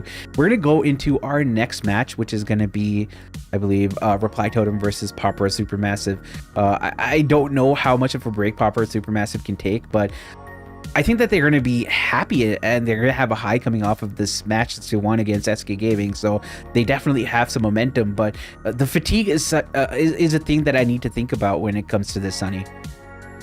I think they also just need to push their hype down a little bit for now. The adrenaline is probably shooting through their veins right now. They're shaking from that match against SK Gaming. Maybe didn't expect themselves to win. Of course, I also hope that every single team always believes that they are the winners of that match. So maybe they did expect it. And they're right now chill as ever and like, oh, we knew we were gonna win. We were gonna win that one against SK Gaming. Now we're taking Totem out. After that, Eclipse are humble, and then we win the grand finals. Easy breezy. But let's see if that's actually going to be the case. I don't actually know if we're going to have a winner interview later on. I'm going to check that out for you as well.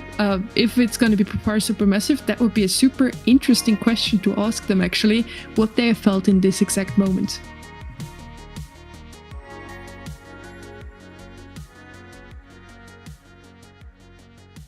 Panda. We're heading into this match now. Reply Totem versus Prepare Supermassive. Both of those teams had a couple of really good games, and then a couple of games where they were meant to be the winners, and they ended up not taking the dub. LLC Esports yesterday took the better out of Prepare Supermassive. Just thinking about that as well. LLC Esports, on the lower end of the teams we had in this playoffs, they didn't have the best standings coming out of the group stage, and then they did manage to win against Prepare Supermassive yesterday, and today PSM beat SK Gaming. So it's really just also a day-to-day form. Something switched in Prepare Supermassive since yesterday, and now they showed us their best Brawl stars to even beat SK Gaming. Yeah, Prepare Supermassive are kind of crazy right now. I wouldn't envy being a team that has to face off against them today, but maybe I would. Maybe you want to thirst for battle. Maybe you want to have some of these harder matches.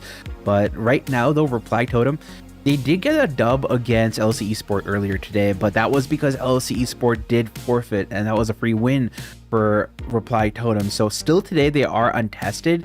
And considering how faulty how much they've been faltering, rather, I think, in my opinion, Prepare Supermassive are the favorites going into this game here. Even though Totem have like a huge fan base, I feel like Prepare Supermassive might just take the dub here, and that's just my bias here showing. That we would ever say that is honestly crazy. I mean, Totem did win 3-0 against LSC, no? It was a free win, people. But yes, Totem, we see them for the first time today, so I don't know what their form is today. As I was just talking about, PSM from yesterday could have probably not beaten SK Gaming today. Today they showed up, and something in their breakfast has just made them pull a switch, and they can beat even one of the strongest teams in this current season. So yeah, potentially Totem is coming back stronger today as well, is what I'm trying to say. So we don't really know what's going to happen in this upcoming match. It could be another very close one, which I'm definitely looking forward to. And we have 5 different maps. Since it's a different round in the bracket, it's going to be Triple Dribble, Safe Zone, Hard Rock Mine, Hideout, and Open Zone. So we've seen all of these maps in previous days of the GKR, but it is nice to see the amount of variance that we get as the tournament varies on, because at the start it was just one specific game mode for each of the match days, and that was a set of 5 specific maps. I am faltering. It is a set of 5 specific maps for each of the rounds of the brackets, and now that the brackets are getting done by faster. Wow, so now that the rounds of the brackets are getting done faster and faster, it seems like we're getting much more of a variance in the maps that we get to see. Finally, I managed to do that without with a lot of mistakes. Yeah. Good job. You almost did at the end. We are getting there, Penna. Triple Dribble, a map that we have seen already, Safe Zone yesterday as well. So yesterday we did see a couple of those maps, but I still think it's going to be very interesting to see if some of the drafts we're getting today are going to differ again. Because, yeah, it's just going to be different from every team we're watching, from every day we're watching. Totem is known to show us a lot of tankiness, a lot of maybe heal tank long range comp, even on Triple Dribble. That is a very valid strategy. You could switch out that long range brawler with a Juju, with a Barley to bring in some thrower as well. Safe Zone, a very open map. Hard Rock Mine, Rico comes into mind here. Some long range in mid, but Chester, Carl also very good on lanes. Hideout, long range, Open Zone, long range. So very different from the maps that we just had for our match number 1.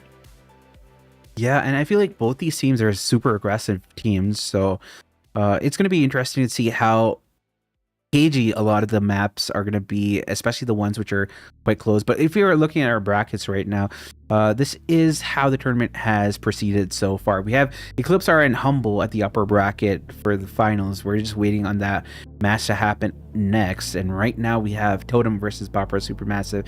But looking at the journey of these teams, Reply Totem lost to Eclipsar Esports in the first round of the upper bracket, then went on to a double match point situation against Reverso. Actually managed to reverse sweep against them. Then they got a free win against LLC, and finally they got to this part here. Unfortunately, I don't remember exactly the pathing for Popper Supermassive. Through the group stage or through the playoffs? What do you want to know? Playoffs. The playoffs so far, I mean, I talked about it already, but I can repeat myself. They surprisingly lost to LSC Esports. So yesterday they didn't have the best of showings, I feel. They did end up winning against Dark Eagles, but arguably LSC Esports and Dark Eagles were the two teams to beat. They qualified each as third and second of their group. So yeah, not the strongest of teams we have in the playoffs, just looking at the group stage. And then they beat SK Gaming today, the winners of their group, and SK Gaming was unbeaten up until match day 3. So Papar Supermassive somehow woke up today and felt like winning. Yeah, and we're gonna go into our draft very soon. Map is in fact Triple Dribble. So brawlers that we tend to see often here are something like Juju. We have Chester as well, quite a lot. Jackie was used quite a lot too. So some of these brawlers like Poco, really great for synergizing well with some of the tankier options. Poco Shade, Poco Frank, Poco, along with a plethora of mid tanks or even full on tanks is great. B is also very good. Frank comes out from time to time, but Buster is something that can shut down a lot of oppositions here, Sunny. It's definitely a tank meta currently. Tanks or tank counters and throwers, pretty good on Triple Dribble as well. From Reply Totem, we did see some Ash come out yesterday. I would like also to see either a Juju, a Larry, a Barley, something like that from them. B is something we see very often on here, together with the Max again. So yeah, a lot of the same brawlers once again. Again, this current meta is just really favoring a couple brawlers that are pretty good on every single map and mode, but they're also very often banned out, so we do see some variety every now and then. I didn't mention Meeple. I feel like Meeple is also another brawler which is great in a map like this, considering the gadget and the super as well. B cross lane support. You usually play her on the right lane or the left lane, and it just completely decimates oppositions here if you're not careful. You have to really play it right. I like the Carl as well. Just with the heat ejector, you can take down some of the weaker opponents, or you can push back opponents just because of the heat ejector. Take a little bit of damage, not a little, but you take a massive amount of damage. You're forced to go back to regen, and you get so much area control just because of that one gadget. We're gonna go into our draft here, and we have Poco, Stu, Jackie, Juju, B, and Meeple being banned out here. What is interesting in this matchup, both teams came from Group A, so they were playing against each other already in the first 6 weeks of this competition. In the first one, Totem won against PSM 2-0. In the last week, PSM took the dub 2-0 against Totem. So it's really just an even ground here. It's 1-1 overall in the standings. Both can still turn the fate around here and be declared the final winner of this matchup, Papar Supermassive versus Totem. Totem also just watched Papar Supermassive win against SK though, so I would be a little careful here. Barley, Jester, so this is definitely a combo I like to see from the side of Totem. They're very good with those. Hank come out as last pick here from Papar Supermassive. It didn't really bring any luck to SK Gaming. I feel like Yoshi didn't bring in the value that Hank could have had maybe on Layer Cake. It was just very hard to make work because Hank is not that good in the current meta. Triple Dribble probably favors him a lot more than Layer Cake though. Gray and Carl, pretty decent comp here from the side of Papar Supermassive. Didn't see a Gray in a very long time on Brawl Ball, but honestly, some nice trick shots with the TP are always welcome. It seems like they are in game right now, so we should have that feed for you guys soon. But just going based off their expressions, I can't really say because they all have poker faces. Anyway, we get into game number 1 here, and it's already seeming like Popper Supermassive get the first goal already against Reply Totem. This is only 18 seconds into the game, Sonny. We did miss a lot here. 15-second goal from Papar Supermassive. Now there's more than enough time for Reply Totem to turn things around, but also for Papar Supermassive to strike another time. Make it 2 overall. Nice walking Kane coming in here onto the barley. Mori almost falls. Angel Boy has to extend to protect his teammate. And this is a very quick 2-0 here from Papar Supermassive. That was a 40-second game, ladies and gentlemen. It was kind of crazy how dominant Popper Supermassive were in that game. I honestly felt it would be a lot closer with the way it went, but kudos to them, honestly. Well played by them. Walking Kane just coming in clutch from the grey. Tomsy doing a pretty good job on that tank. Maru gets pushed back here on the right-hand side. Angel Boy falls on the left side. It's only a 2v3 now. The 2 Italians need to strike here, move up the map. They do manage to do so. Even it's a 2-2-3. Salty comes in. Maru is very low. Angel Boy is low as well. This is going to be another goal, I feel. Filippo can just come in now, clutch, and put it in the goal. It's a 1-0 once again. 30-second goal. So they are doubling the time now. Totem is holding off a lot longer. That sounds a lot like Copium there. And we have a super coming in from Mario. No. Filippo gets taken out as well. Now Angel Boy, ooh, hypercharge being popped by Tomsy, but Angel Boy gets a stun off over there. Can Angel Boy get the kill? He does get the kill. Ball going to be passed up to Maru. Can Maru get this goal here? I think he can walk this one in, and he does. And just like that, Reply Totem are able to reply with about 30 seconds elapsing after the first one. Stun coming in from Angel Boy, does find the takedown onto Salty. This could be a quick pass now. Maybe a goal here, pass on the left-hand side. Angel Boy, I don't know if he can just walk it in here. He does! Wow. 2-1 for Totem. Very well played by them. They still have it in them. It was crazy the way Reply Totem were able to come out and take the dub. We did see a mano-a-mano between Angel Boy and Tomsy, and Angel Boy got the better of him, despite the fact that Tomsy did have the hypercharge. So kudos to him over there. We're going to go into game number 3 off this first set between Totem and Supermassive, and Tomsy on the right flank, just trying to get a little bit of value there. But big kill coming from Angel Boy. He's going to be very low, surely going to be taken out by the fire. No, there is enough healing from the Herbal Tonic, but Salty manages to clear him up nonetheless. Tomsy on the right-hand side. Ooh, nice stun coming in. Sorry, nice super coming in from Salty, but he's going to be taken out here. No, he doesn't, but his teammate surely does. And right now, Maru passes the ball up here with a nice pull from Mori, and Mori gets taken out. Angel Boy might be the next to fall. And wow, Salty going in with the hypercharge does find the kill, cleans him up, and now Maru's the last one alive on his team. It's not looking that good for Totem. Maru on the right-hand side, pretty low. Still decides to push up here, still in his hypercharge. Still has a lot of area control here, Tomsy. Falls quite low, does have a shield, stays alive there, gets a super off, heals as well. Mari falls, Angel Boy and Maru now the last 2 standing. Angel Boy the last, can't really defend that one with Mari coming out of spawn. Still not enough DPS to get rid of them. Papar Supermassive take the lead here, 1-0. 1 minute 30 left on the clock for Totem to turn things around here. It is a 1-1 in this set, so everything is open technically, but Papar Supermassive looking a lot more dominant in this round 3. Ooh, Filippo managing to get the ball away, but now Angel Boy is going to be passing to Mori, and Mori just gets the ball in. I keep on saying Tomsy for some reason, but it is an equalizer in terms of the goal here. Hypercharge is being popped galore. Angel Boy going in, he finds the stun onto Salty. They are able to get the kill onto Maru and Filippo, but Angel Boy able to slot this one in, and they are able to get the set as a result. It's going to be tied at 1 apiece in terms of the set score now, Sonny.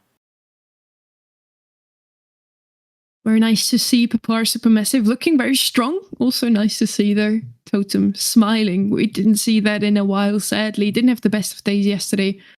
And now they are able to strike. Safe zone now, the next map. A lot more open than Triple Dribble, Panda.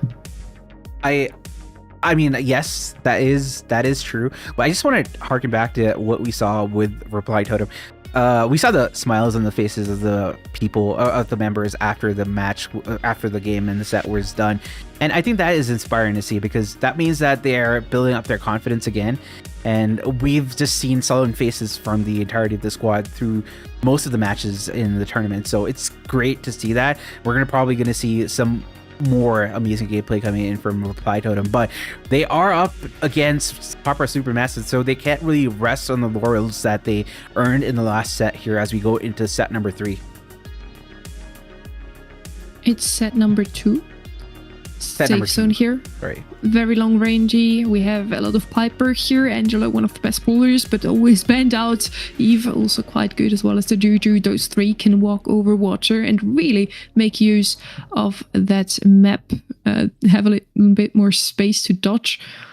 And also just, of course, all those brawlers that deal a lot of damage. Heist at the moment, a bit of a curveball. It's the only mode where we see some brawlers that aren't very meta. We see some Cold, we see Colette, all of those very hefty damage dealers. Both of them actually banned out here. El Primo banned out one more time. But yeah, as I said, here we see a bit of a different meta compared to other modes. I kind of like to see that.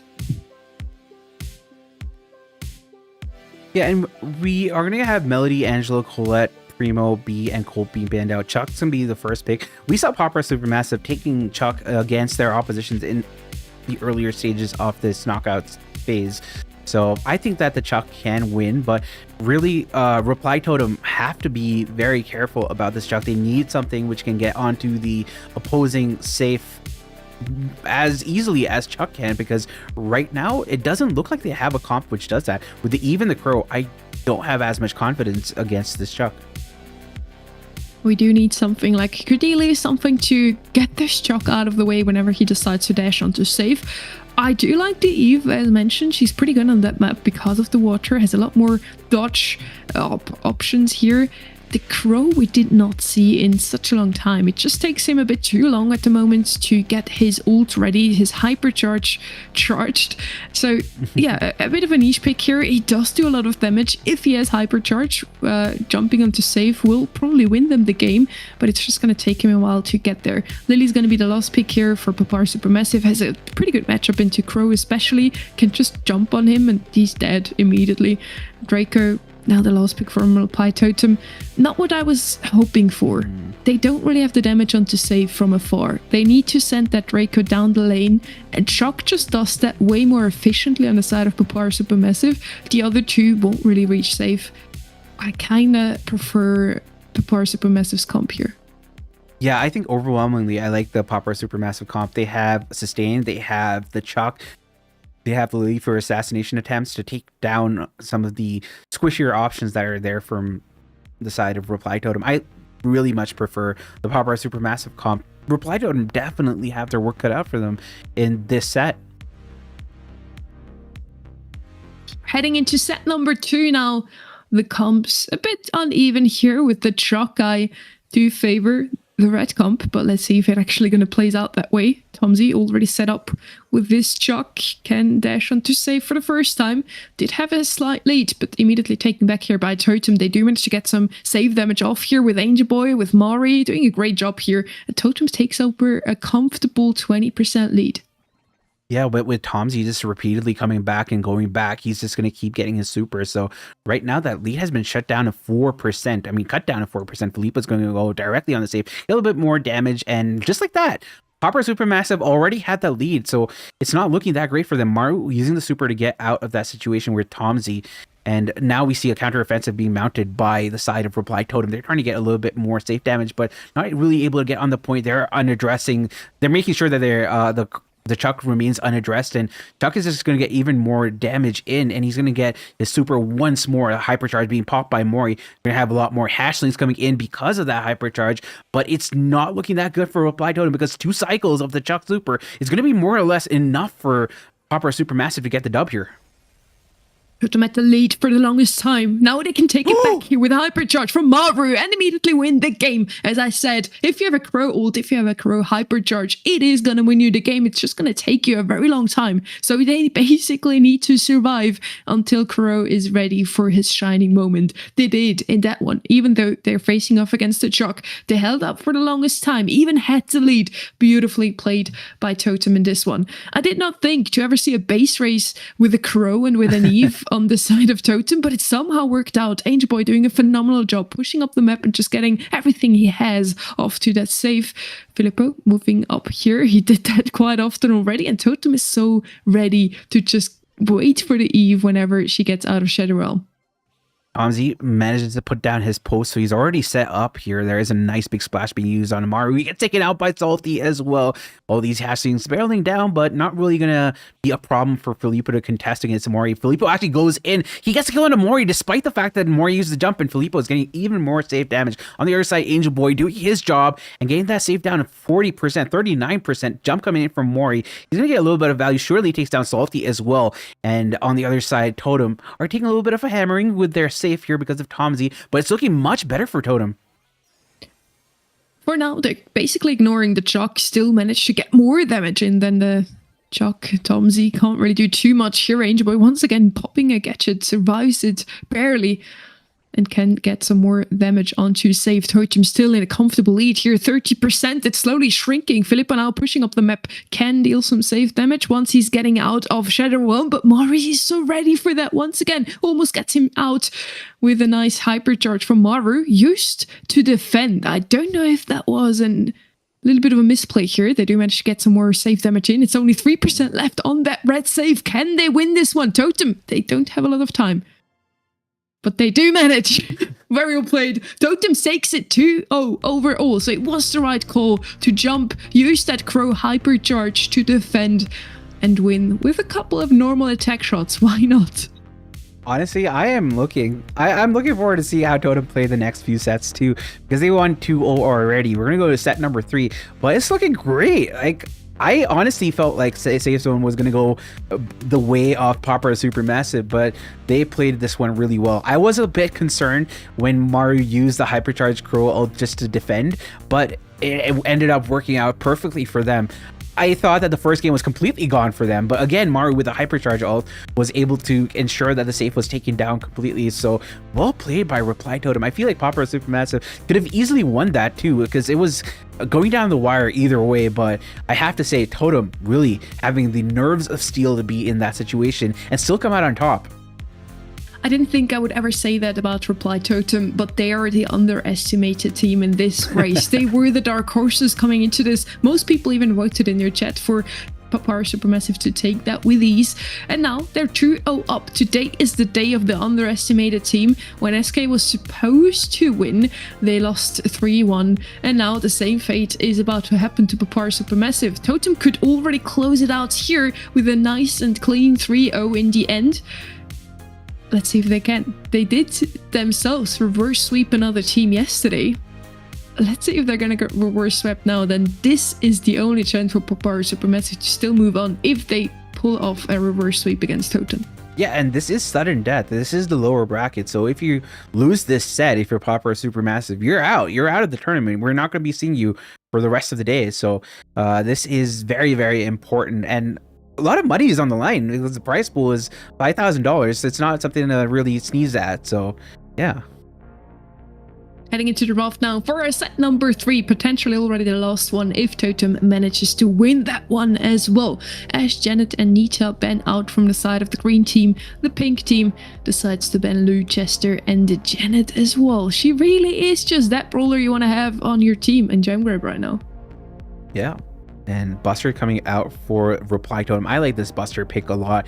You pair it with something like a Max, it could really do a lot of damage to the other team. I believe the most picked and the most won double composition is specifically Max Buster, and that's open for Totem. And we know we already have good players who can play Max on Reply Totem. Obviously not Joker, because he's not in the squad for 2 years now, but I'm just saying, canonically, Totem with Max, it just makes a lot of sense for me. Poker is going to be a pick here for Papar Supermassive. A pick that we've seen before for them was Gray. Even in Brawl Ball, they picked him. Didn't really brought them too much luck, but he is arguably better suited for Hard Rock Mine than Brawl Ball. And now a Spike. We have seen him banned out a bunch of times on Bridge 2-4, I believe. But other than that, not picked up a single time in this whole league. And probably for a reason. I don't think Spike is in the best spot in the current meta. B is, however. So I don't mind that comp from Reply Totem too much. They do have a lot of damage output with the B and the Spike, 2 tank counters. But I think there would have been so many better options than the Spike. Maybe a Carl, maybe a Colette even, if they really want to go against a tank here. But let's see what Spike can do. They need something aggressive. Let's see what's Popper Supermassive have for the last pick, and they go for Mr. P. Nothing aggressive. Nothing aggressive, but I kind of dig this because Mr. P is great against both B and also Spike, especially since Spike's ult really can't get all the way to back of the spawn. So I think that Mr. P, it all hinges on Mr. P. If Mr. P can get the purple button, I'm not thinking it's going to look good for Reply Totem. But up to that point, I think that Totem definitely have a ways to win this. I think there is definitely a path forward where they win this. I do think they kind of got distracted by the original idea they had. Didn't want to go with the poker tank anymore since we do have a Spike and a B on the side of Totem. So at least they evaded that potential tank class pick from Papar Supermassive. Now, is it going to bite them in the long run? Because that Mr. P is just going to be very obnoxious to play against with those single shot brawlers like the B and the Spike. So far so good for Totem. They immediately take over mid control and a 3-gem lead.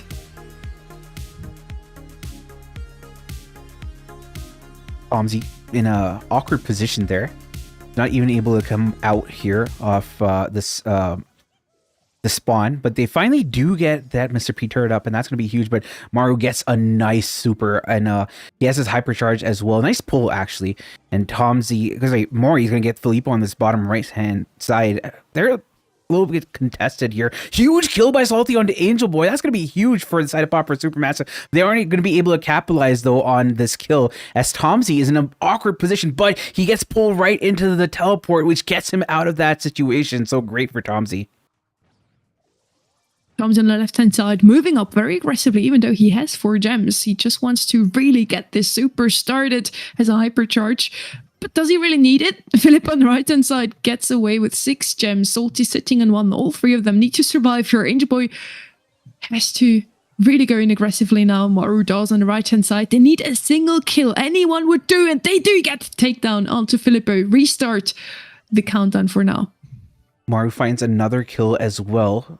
Countdown is there, but now Salty has more than 10 gems, so he's going to be the mark. But you've noticed Salty has a super, so he can get away quite easily from the situation unless he's pulled by Maru in an awkward position. But 5 seconds left. It's now or never. Mori has to go on the left-hand side, but Salty actually going for a very aggressive super. Gets a kill onto Maru as well, and that's going to be game number 1 by way of Popper Supermassive.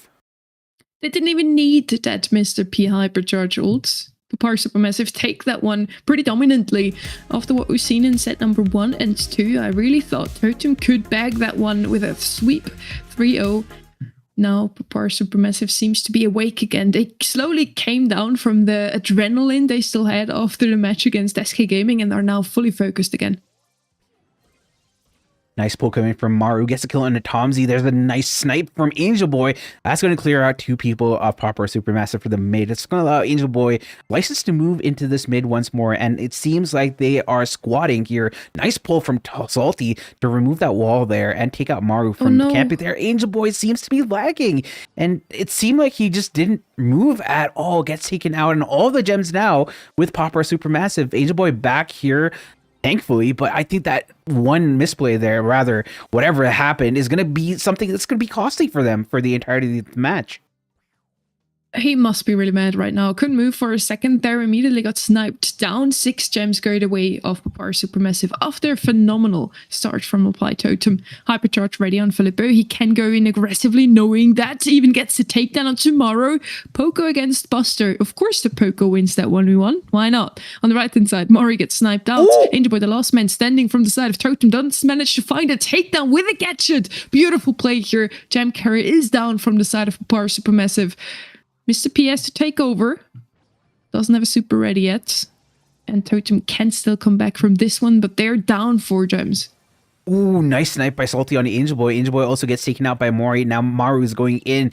He does have his hypercharge, has it popped here. He's going to be very low, gets taken out by Salty, and Countdown is now with the side of Popper Supermaster, though the gems are split between Tomsy and Salty. So those are the 2 marks that Reply Totem have to go for here, and they've already lost the first game. So this one's going to be very, very heavy for them. Filippo going in, he's able to get the kill onto Angel Boy, and now Mori, the last one alive, it's not going to be enough, and that is Popper Supermassive taking the second game and this third set. We're going to go to set number 4. Who would have thought that after a 2-0 sweep so far, PSM can indeed come back very strongly and make it a 2-1 overall. Now, we talked about it before, I'm not trying to jinx anything here. Yesterday, Reply Totem managed to pull off a reverse sweep against their opponents in the lower bracket. In the end, Reverser Gaming had to say goodbye to the competition, and now the same thing has to happen to them in order for Papar Supermassive to still move on. I did say after the SK Gaming match, Papar Supermassive looks so strong they can indeed make it all the way to the finals today. Now Totem really just makes it look like a very easy task to win against them. So I really don't get it. The underestimated team seems to win every time today so far. We are moving into set 4 though. Papar Supermassive slowly coming back from the fall they took, or the stumble in the first 2 sets. It's all going to come down to a hideout here. I really feel the mental is going to take a bit of a crack again if Totem comes into that losing, that zone gets rolling and they just start losing. Usually they can't stop it anymore. I really feel like their mental is going to take a huge crack at the moment if they start losing. Yeah, I mean, what I've noticed from Reply Totem, at least this year, is that when they take a loss in any set, it seems to weigh heavily on their conscience, and then what happens is that we see a much more dilapidated side as the game goes on. So hopefully the fact that they're in the situation now and they've experienced this a lot, they should have the experience enough to not really be affected by it, but hopefully it doesn't really affect them. But I don't know what we're gonna see going forward. Let's just go into what we think about the next map, which is, I believe, Hideout, like you mentioned. And some of the brawlers that we tend to see on Hideout, which have quite the high pick rate: Gray, Jean, Belle, Mandy, Angelo, and Juju, in fact, having one of the highest win rates here, despite Gray being picked very heavily. It is a coin toss chance for a win here. So I do, though, like the way Popper Supermassive played the Gray in the last set, and I wouldn't be surprised to see them pick it up here, Sunny. We'll see. Hideout could already be the last set once again. If Totem manages to win that one, it's going to be a 3-1 overall, the second one of today. We have the bans in already. A lot of long-range brawlers out of the way here from the side of Totem, with Mandy and Angelo. Jean also out of the way. They do have the last pick, so they're very wise to take those brawlers out of the calculation. With Gray once again come out of Papar Supermassive. They really feel incredibly confident with this brawler.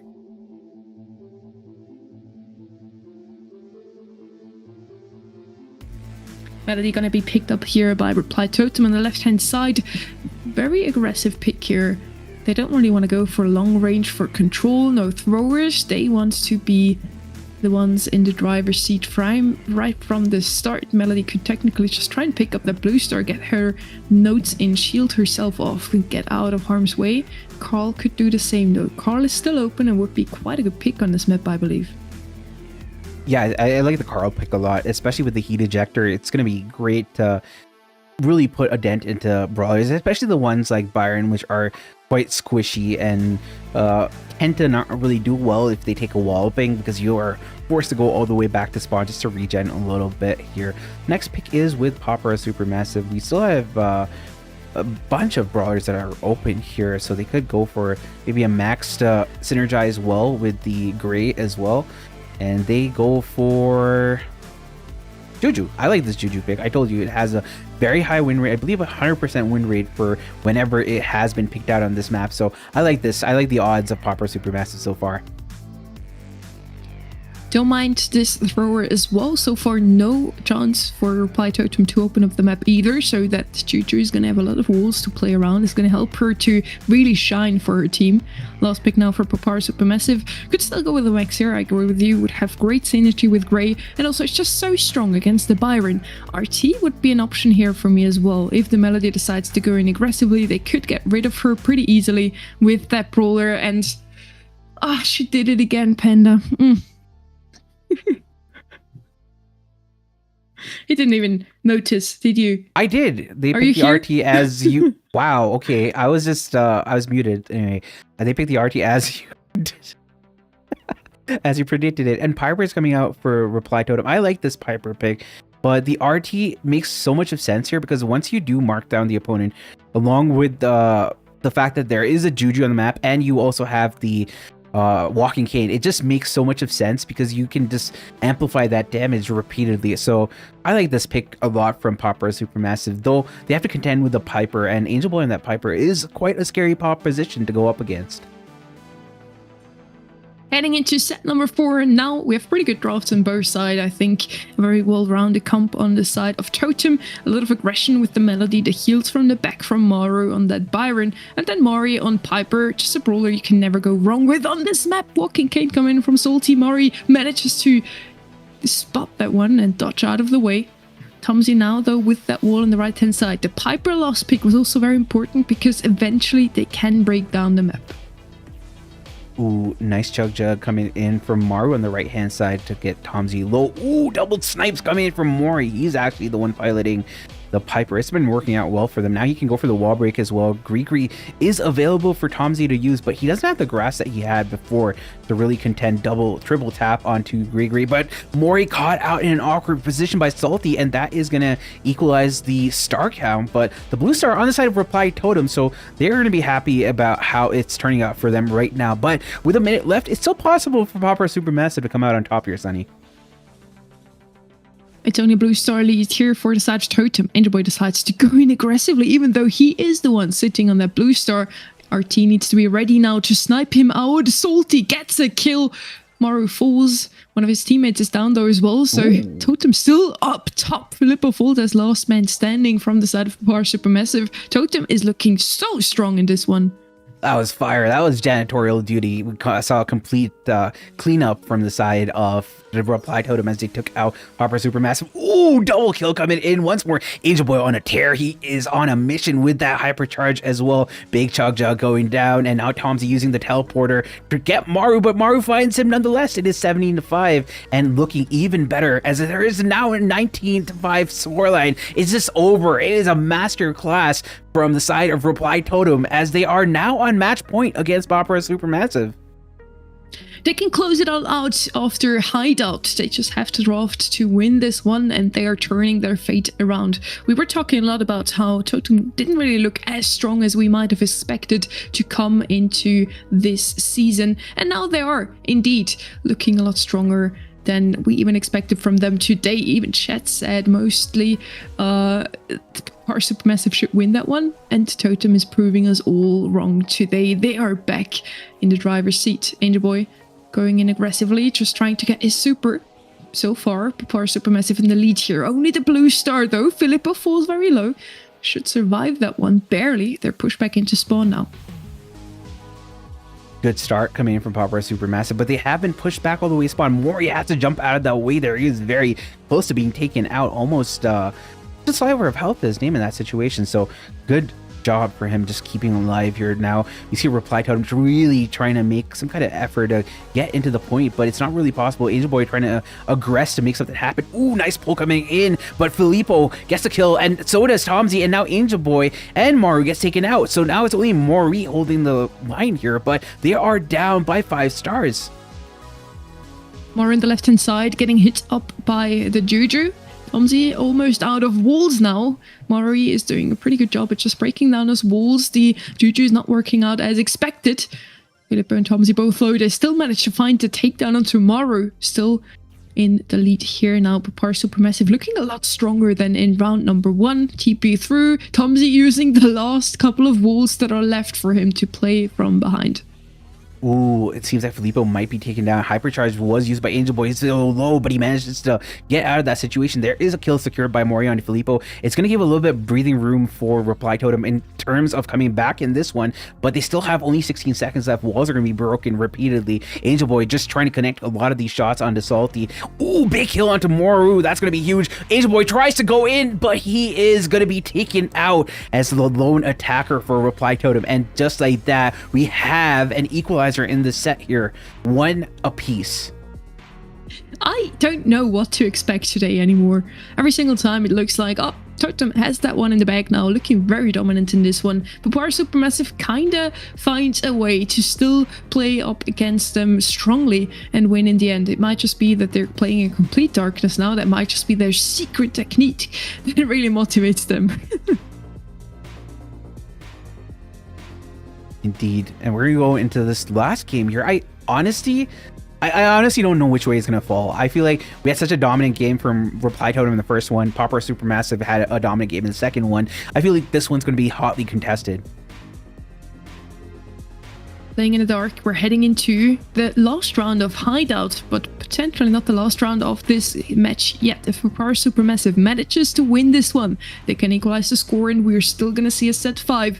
Totem is looking into closing it out here, though. They want it to be a 3-1 over as quickly as possible. Angel Boy can play quite aggressively, has a super ready, gets the heals from Maru in the back as well. Those two just really have to play very closely together now, and they're doing so in quite a successful fashion so far. We do have a blue star picked up by PSM once again, so they for now are in the lead. Ooh, Tomsy goes for a cheeky kill. There is a kill there, but Angel Boy also gets taken out. It's just going to affirm that the blue star lead is still with the side of Popper Supermassive. Big wall break for Mori. It's going to open up the map even more. And a super used by Salty to get into the lines of Maru. He's able to find the kill after using the gadget as well. So 4-star lead for Popper Supermassive, and it's looking really good for them, Sunny. They are in the lead now. And again, push back all the way into spawn. That's exactly in the same position how we had them in the last match. Just hiding behind those walls, no super on the Piper to break them up. And they can't just live there forever, it seems. Filippo does manage to tap up. Angel Boy gets tapped up himself, but just falls back behind that wall. They're just playing it so cowardly, but it works out somehow. Some shots coming in now. Tomsy and Philip are both low. Angel Boy coming in with hypercharge. They need to do something now. Still no kills on either side. Mario and Philip are full. Both blue star switches sides. Totem has to leave for 1 second, but with Angel Boy falling, it's PSM taking the set. We're gonna see a set 5. Well played from the side of Popper Supermassive. Just hold on. I really like the way they were able to use those walls to their benefit, and it looked very frustrating for Reply Totem, especially because they're just playing around that wall the entire time. They completely held true to what their game plan was, which is get the blue star and keep Totem at bay the entire time, and use whichever opportunity you can to go in with your super to get the pull onto the gray and take it out, because the gray was a linchpin off the Reply Totem composition. With the gray, you're able to heal up the melody and give it that much more lethality. So by taking out the gray, you kind of remove, by taking out the Byron, what am I saying? By taking out the Byron, you remove the lethality of the composition that Reply Totem present. I mean, come on, what was that game there in the end? Just a huge back and forth, Totem taking over the lead for just a split second, PSM taking it in the end after all. It's just phenomenal to see. At the same time, my heart, again, is going out to Totem, as somehow as we mentioned, once the stone gets rolling, once they start losing, they really are losing their mental somehow. They did win the first 2 sets with ease. It was a 2-0.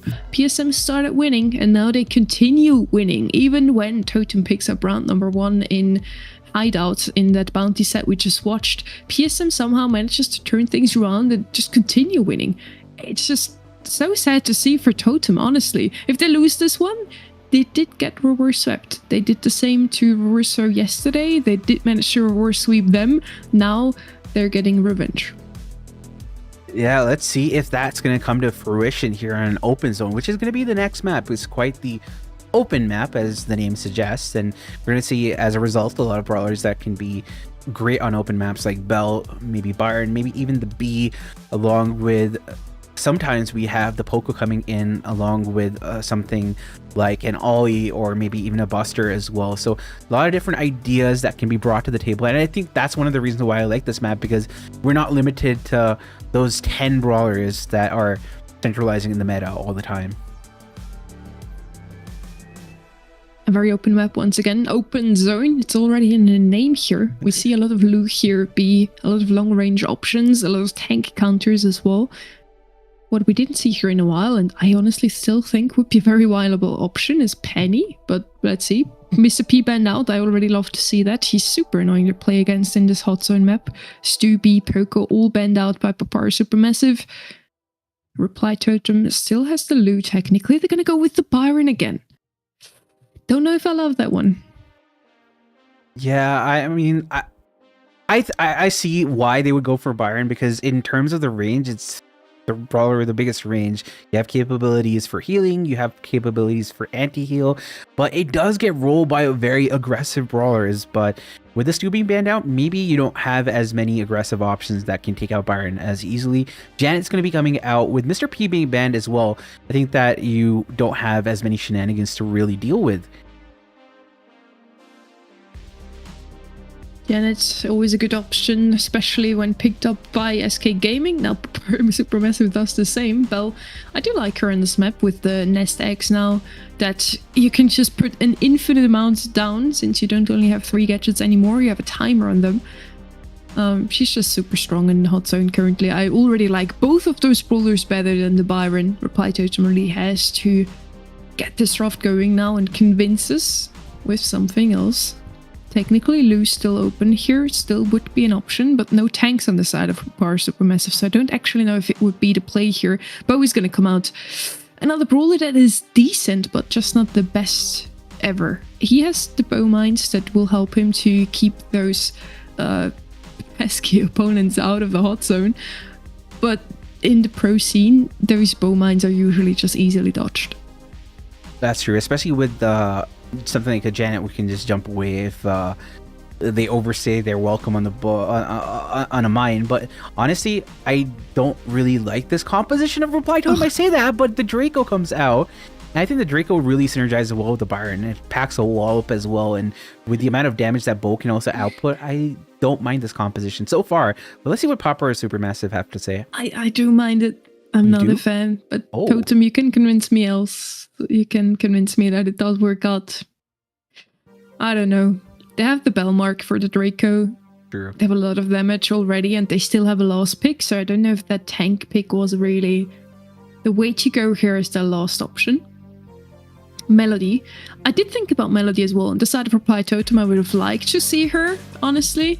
Now for Papar Supermassive, again, that Lou came to my mind. Lou would have been so good against the Draco. Would have easily have the same range as Byron and Bo. But okay, we have a Melody. It's going to be a very aggressive gameplay overall with Melody and Draco in play. I would have actually preferred the swap, actually, if Melody was with Totem and Draco was with the other team. Papar Supermassive. Maybe not Draco at all, but I would have preferred the Melody on Totem. Maybe no Bo and Byron at all, you know? But at least you're a believer. Let's see. Totem got a last chance here to still close this one out. They had a 2-0 lead. They had match point, but it just wasn't meant to be. So far, can they close it out on open zone now? For now, Totem takes over the lead here. A very comfortable, huge lead of 4%. Mori has to fall back now. Filippo can stand in the zone. Place his first nest egg there. Let's see and count how many is it going to be at the end. Angel Boy falls. Marvel's as well. Salty also on the red side, but it's a 2v1 and PSM can extend their lead. I see what you mean with the composition. Angel Boy already got marked up last time by Filippo, and Filippo to be close to Super once more. Salty going to be going in onto Mari. Mari's going to be low. Salty takes him out, and there is another mark on Angel Boy. Angel Boy is going to be neutralized, but so is Maru by Salty, and it's just looking really great for Popper Supermassive. They have a lead in terms of possession of the hot zone, and they push back Reply Totem all the way to their spawn. So not really that confidence building for Reply Totem. I mean, Angel Boy, the Draco was their last pick. It was meant to somehow play up against the Janet and the Bell. He just gets completely outranged here. Even though he has the heals from Maru, he can't really do too much. He can collect some percentages in the zone for as long as he stands, but then you could have also just put a Jackie there or a Frank, just anything with a lot of HP, and they would have fulfilled the same role. Regardless, Totem somehow manages to get the lead back here, very well played by Maru and Marid here. They are just really tapping, and Angel Boy does at least make some pressure. Even though he's marked up by the Bell with the heals from Mari, he still collects a lot of percentages every time he's on the field. He's still alive. That's crazy. With just 1 HP, he has been marked up, so he can't really do all that much. But he was on the hot zone for such a long time that keeps Totem in the game, despite the fact that they did lose control now. And now we see Salty going in with a hypercharge. He should be able to get the kill on Angel Boy, but no, Angel Boy gets a kill on him. All the Maru heals are on point here. Angel Boy is going to be low, but there is a kill onto Tomsy as well because of a little bit of incidental poison damage. And just like that, it's looking really great for Reply Totem. They only need 8% here, Sunny, and it's looking great for them as they get the kill onto Salty and the last one alive. It doesn't matter. Reply Totem are now on match point. But what concerns me is the adaptability of Popper Supermassive. They're a team that can really change up their strategy. So Totem have to be very wary about this one. But I like the way that they brought this one in. Draco worked out great for the second game. It somehow did. I guess I'm eating my words now. Totem's comp somehow works out. I'm still not a huge fan, but I'm a Totem believer, so it's okay. We're gonna have another start here, another start with Totem taking over a quick lead. But as you mentioned, Papar Supermassive are experts when it comes down to, even if they lose the first round, turning things around, changing up their strategy, and still winning round 2 and 3. So Totem need to be ready for that strategy switch now, need to have some ideas themselves. Good hit from Moro here. He's just tapping completely. That Bell can't really do too much. Those nest eggs don't even matter. Angel Boy eats one. A second one is laying there, almost took down Angel Boy there. If he only walked one tile more. And Totem has a good lead here, 30% already. Hypercharge used by Tomsy to take down the Byron, who was the biggest threat to their composition. And Tomsy is going to be very low on the back lines here, but Angel Boy is giving the time to be on the hot zone, and this is looking really great for Reply Totem as Popper Supermassive have to pick up the slack here. The kill on Tomsy is going to be huge, and now Angel Boy has a super once more, gets marked up, and also traps a Bell mark, which is actually fine considering the scenario that they're in right now. Salty trying to find the kill on Amori, gets taken out himself. Angel Boy once more with a super, despite being tagged up, finds the kill on Tomsy, and also Filippo. Angel Boy on a tear. He does so well, even though marked up by Bell, manages to get some more percentages for his team. Mara and himself now standing in mid, only need 9% more, and they're going to be the winners of this match after all. Tomsy trying with the last super. It's not going to be enough damage though. Totem take this series 3-2 overall. They did it again. Coming out of their match yesterday, it was a 3-2 as well. Now they're doing it again. I did not expect to be in the camera there. We also saw a little glimpse of the Totem castle there. It looked very beautifully, like a nice grotto. And Totem takes it. Who would have thought? Yeah, again, the underestimated teams are taking it today. Supermassive won against SK Gaming to only then lose against Totem. Congratulations to them. They still have a beautiful run today, but for Totem, it continues. I mean, that was beautiful from Reply Totem, and I honestly feel so bad for Popper Supermassive, but I mean, Totem just played that set, that last set so beautifully. We saw the synergy between the I keep saying gray, the Byron and the Draco, and you were a big detractor from it. But I saw the vision. That's why they won, because they went into my brain and they saw the reason as to why it was going to work out. Honestly, yeah, 100%.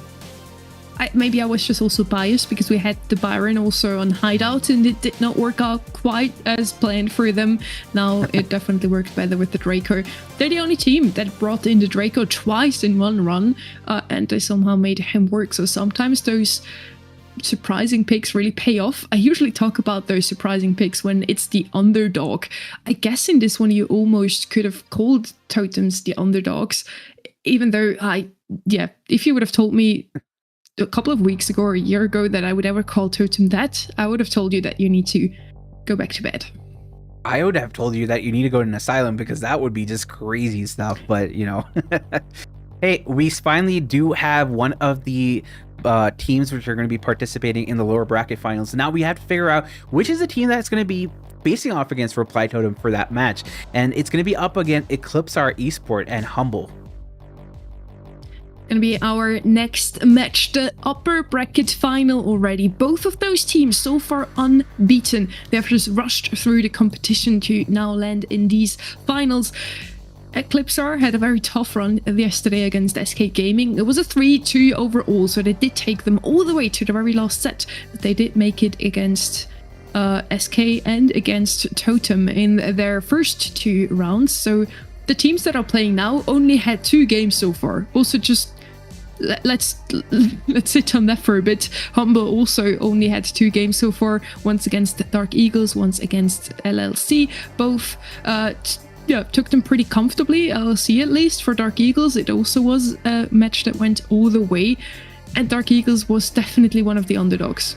Humble somehow struggled against them. Yeah, I mean, EMEA Esport is just so good right now. They've beaten all of the top teams in EMEA in most of the tournaments that they've participated in. There are a few of them here or there that they didn't actually win, but I think for all the matches that mattered, they were the ones who were able to come out on top. Humble were beaten by SK Gaming, but they did manage to take their revenge as well. But like, just talking about it, EMEA, you know, just they're crazy. They didn't lose a single match in the group phase. They beat the only team that took down Humble, who they're facing right now, and they seem to have a handle on the drafts and the team synergy. I feel like it's definitely on point. Humble, on the other hand, have faltered a little bit in their match against Dark Eagles, but when they're in form, I feel like they're the force to be reckoned with. While this might not be the grand finals, it certainly feels like one, and the way that we're getting it, I feel like it's definitely the quality of a grand finals match here that we're going to be seeing. I do think so. This could already be our finals. I already said that yesterday about the match SK Gaming versus Eclipsar. SK did get knocked down into the lower bracket, did end up losing to Papar Supermassive. We watched that today. So now those two really are the 2 favorites that are still standing in this competition. In the group stage, both of them only lost 1 match. Humble to SK once. Eclipsar, let me check quickly. You have it in your head? Oh, they gave a free win to Dark Eagles once. So yeah, they lost once technically, but gave a free win. So I don't really know if that is even counting. But those 3 teams, SK, Humble, and Eclipsar, were standing at the top, at the peak of this competition. They were the only ones to win 5 of their matches. And now those 2 are standing in this upper bracket final. They're facing once now. They could technically face again later in the grand finals. If, for example, let's say Eclipsar gets knocked down into the lower bracket now, win against Totem, we're gonna have the same match happening again. If Totem wins, then of course Totem also gets a chance in the grand finals. Yeah, but one thing I have to mention right now for people is that since this is a double elimination bracket, if a team gets to the grand finals from the lower bracket and they happen to win, they have to do it once more because each team in a double elimination is afforded a loss. So if whoever wins this match happens to lose this match against whoever comes up from the lower bracket, there's another opportunity for them to do the grand finals. This is going to be called the grand finals reset. So we still have the opportunity of seeing a lot more competition today if it doesn't go the way of the upper bracket winners. I was certainly looking forward to this match a lot. Eclipsar versus Humble could be a monthly final. Final could be our final or one of the closest matches we watch this league. If there weren't some other very close matches already, I feel like this league was just peak performance for so many teams. We didn't have as many 3-2 overalls in any other competition, I feel. Sorry, I got distracted. You know my ADHD is bad. We had a lot of 3-2s in this competition compared to other ones. That's true. That's true. Eclipse Esports versus Humble. Of course, we know those players, Biso, Marco, and Sabim. They have won the most recent monthly finals, are the March monthly final champions. So they are technically still the current title protectors for this month and the best team in the region, if you want. So Humble had some pretty good runs in the monthly finals as well. They overall are looking very strong. They're still the world final champions. So we have two champions against each other, one from 2025, one from 2024. And I'm really looking forward to this match. So who do you think is going to win here? The defending monthly finals champions or the defending world champions? Because that's something that I really want to know from you, Sunny.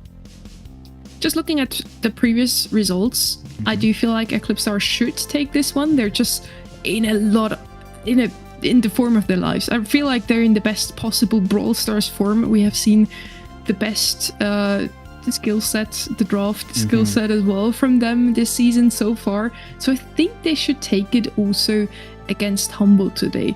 I'm just quickly also going over my notes here to see when those two teams have actually faced off against each other, and it's been a little while, it seems. In the February monthly finals, they did face up against each other, but that was about it.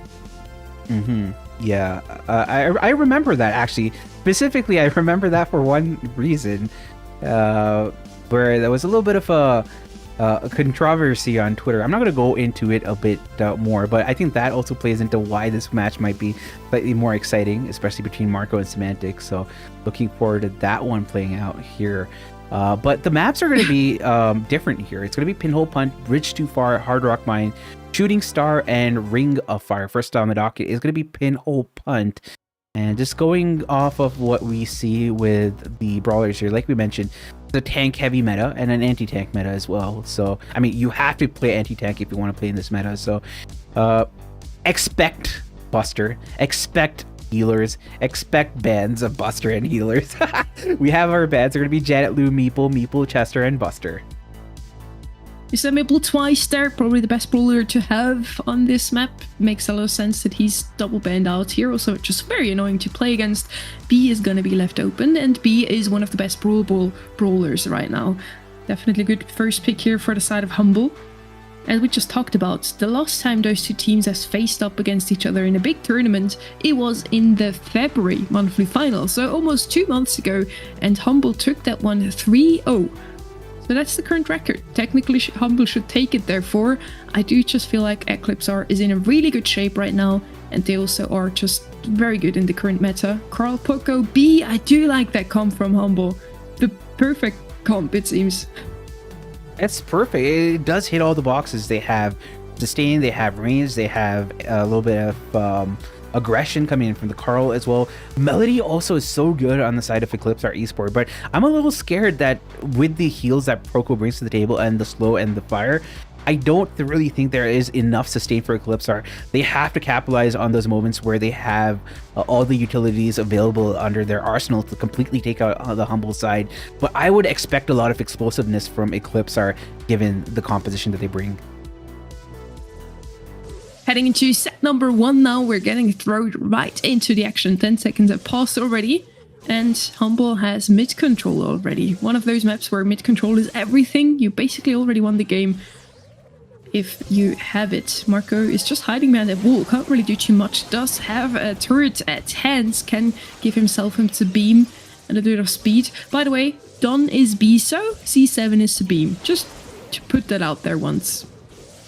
Indeed, and I like the way Semantic and Boss are trying to find Sabine, but they're not able to do so. C7 getting the stun off on a boss. Gets a kill as well, but there is a kill onto Marco on the other side. Now C7 has to pass the ball to Dawn and just keep them in this game here. Semantic is going to be hypnotized, but can't really do much here. He's going to be low, can be taken out by Marco, but doesn't find the mark nonetheless. And here, big heals coming in from Semantic. He's just going to be able to take out Marco. Dawn might be the next to fall if he's not careful. The ball is on their side. They could clear the ball. No, they aren't able to do so. Luki should be able to get this one in with Semantic body blocking for one shot here. And Luki, ooh, with a Protesto scoring right in Marco's face.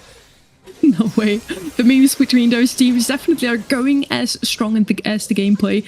So far, pretty good. We have no knocks, no stuns on the side of Eclipsar. That's certainly going to hurt them, especially against that Carl boss. Can just wreak havoc now with his super, even though Biso can just dash out of the way. He's still going to find that kill. It's a 3v2 now. Ollie with a nice super, though, does find the kill onto Semantic. Loose key falls as well here, and they can score. Marco, very well played here. I think it's basically a game of pure DPS and HP thanks to the Poco against pure mobility with the Melody and the Stu.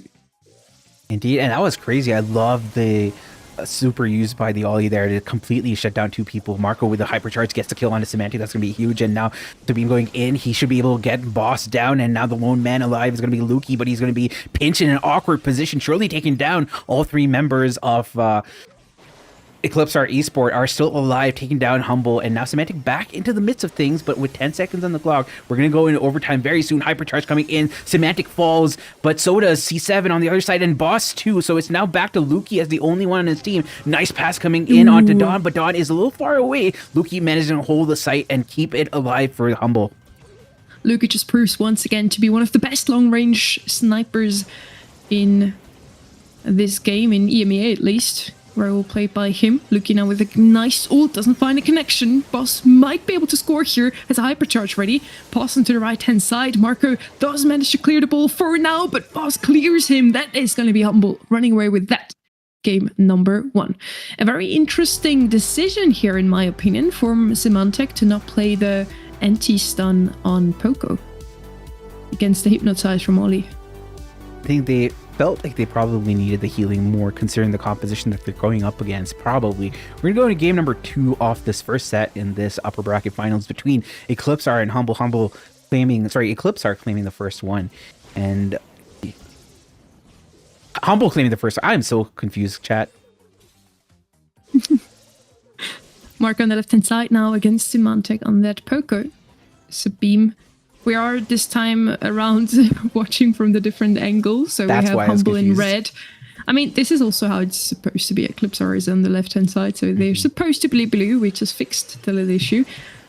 Luki standing strong in mid once again with his B. As long as they give him that much space, B is just going to be one of the strongest assets to have on Pinhole Pond. Great super coming in from Symantec. Does manage to stay alive against Marco. Sabine and Biso defending alone here with a nice Hypnotize. Sabine still doesn't find the kill onto Symantec. Pass onto Biso. Can't get out of the way though. This is certainly going to be a goal over the long run. They're just getting kill after kill. Luki walks it in, and it's 1-0 for Humble. Nice cheeky pass over there. And once more, we go into the second engage here. The first one was claimed by Humble. They get the kill onto Dawn. That's going to be huge. And now D7 might be the next to fall, but he goes in with the super. He's able to find it. And Luki actually gets the kill nonetheless, despite the hypercharge almost being obviated. And now we see Boss going in with the hypercharge. He should be able to get 1. He's able to get 2. And Semantic slot that one in and gets the goal for Humble. That is going to be one quick set. Set number 1 goes by way of Humble. You asked me, Panda, who I think will take that one. I sided with Eclipsar. What do you think? I thought it was going to be Humble, honestly. I just like the composition a lot more. Yeah, easy to say now, right? I already said at the start. I told you that was the comp I liked. I see. Roll back the tapes, chat. Roll back the tapes. I let it count. I allow it. But yeah, overall, I just think looking at the recent results, Eclipse are looking a bit stronger than Humble currently, but Humble overall still a team to look out for. I mentioned before in the group stage, it was those two plus SK Gaming that were just sitting at the top with a huge difference between themselves and everybody else. The only ones to have won 5 games within their group. Eclipse are also only give a free win, and that was their lost game. So yeah, it's just all looking very strong. I think this is going to be a very close one. I don't think it's going to be a stomp, neither way which way it goes. I agree with that. I feel like it's going to go down the wire here. If you go into bridge too far, the map here is going to afford picks like Bell, maybe Carl as well. You have the Daryl's coming out, the Lolas to give you a little bit more sustain in terms of the damage output in the mid. You do have people going for Eve as well. Obviously, we know how centralizing the hashlinks can be and push you back completely into your spawn if you're not careful. Colette, a perennially good pick, and we have our bans are going to be Piper, Angelo, Melody, Piper, Eve, and Chuck. With a double Piper ban, that opens up one more pick as a possibility for both these teams. And with Bell being open, I wouldn't be surprised if that's an early pick. We do see some bodies of water on this map, so of course, naturally, Angelo and Eve are going to be very strong here. Technically, Juju would also be open here and could be picked up. Quite a strong asset to have on this map. She just has so much space to move around. Lola, already a pick with a lot of damage output, but not really the most range. Usually picked up as the best Colette counter, so maybe they're looking to get Colette themselves later on. She just can't get the Bell Shadow, the Lola Shadow out that quickly. That's why she's a good counter. Bell picked up now by Eclipsar, a good counter to Lola because she bounces with her own shadow. So we're just playing this a little back and forth. What is also open, Panda, one of the other best damage dealers, is Melody, and she's going to be picked up here. Cold also left open. Yeah, Melody is so good. I'm surprised that, well, it's banned, so I'm confused as to how they're able to pick it, but yeah, I think that if Melody is available, it's a really good option. Because with the hypercharge, it's going to be crazy aggression coming from Eclipsar Esport. Let's see how Humble decide to respond here. Maybe that was a Lumi ban again, and they didn't realize she's still global banned until the weekend. Colt is going to be picked up now. A very good damage dealer on the map. Yeah, I think Colt great for long range damage as well. I just did ask production if it is the Melody pick. We're gonna see once we're in game. Oh yeah, that's also there. We have this last pick here. I'm surprised that I haven't seen Juju here, because whenever it has been picked up, it is a very good brawler. But I guess considering the fact that you're going up against a Bella and a Melody, you don't really want to have the Juju out. And Nani's going to be this last pick for Humble. So they're going completely in for longish range, more damage, more sustain, a little bit of mid control. I like this comp from Humble, but I want to see what Eclipsar responds with. Maybe one of the two Melodies is actually Colette, because I'm quite surprised she's also not picked up so far. Bowie's going to be the last pick coming out of Eclipsar, especially good at just holding his lane on this map, especially on the right hand side. You see the top is a little more narrow than the bottom, so he's very good on that right hand side lane, can throw his bow mines on to save. There's a lot of damage by just waiting for the opponents to literally walk over them. And we'll see if that Melody is truly a Melody or maybe another brawler. We're going to find it out in the next 10 seconds. Heading into set number 2 now. Humble is in the lead for now, 1-0 up.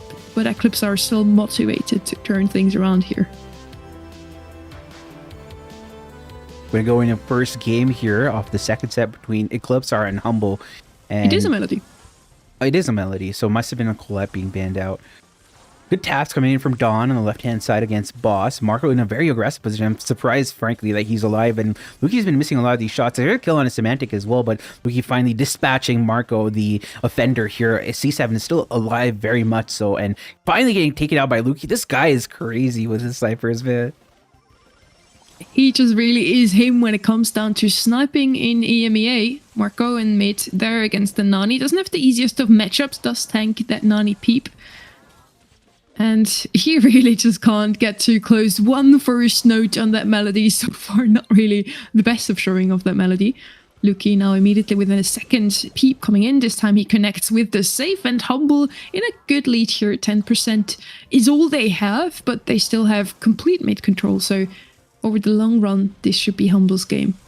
Yeah, for sure. I mean, in terms of what Humble bring to the table, they have a lot of control with the brawlers that they have. So Marco, even if he gets the super, he's not going to have a free line of sight for the safe at any point. Luki popping his hypercharge, gets kill on a Marco as well, and that's going to open up the mid for a lot more damage. C7 has to pick up the slack in the mid, and now Marco going in onto boss.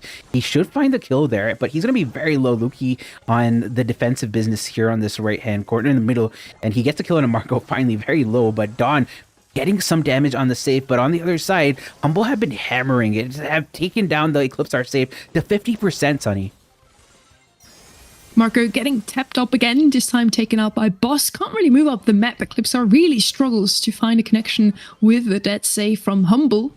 Sabine now finally is standing strongly on the right-hand side lane. Has to go up against the Lola now. Pretty similar range from those two. Let's see who will win their 1v1 there. We only have 30 seconds left on the clock for Eclipsar to turn things around. Boss with hypercharge ready. And Luki with about his 12th peep coming in. Again, connecting with the save. It's not looking too good for Eclipsar here. Let's be honest. For sure, Marco going in with the hypercharge, and now he's going to get so much of damage, but no, he goes for Semantic instead, gets taken out, and that is going to be huge for Humble as they have a 50% lead here, and with 8 seconds left, it's not really looking good for them, especially the fact that Luki was able to walk over the mines without hurting them since he was invincible, and that's going to be game number 1 for Humble, quite comfortably, I might add. Clean execution from Humble. They do have a pretty good draft here. Even the Lola managed to win her lane constantly. Did struggle the most on the side of Humble. The Nani and Boss on that Colt just completely clapped their lane. How else could you say it?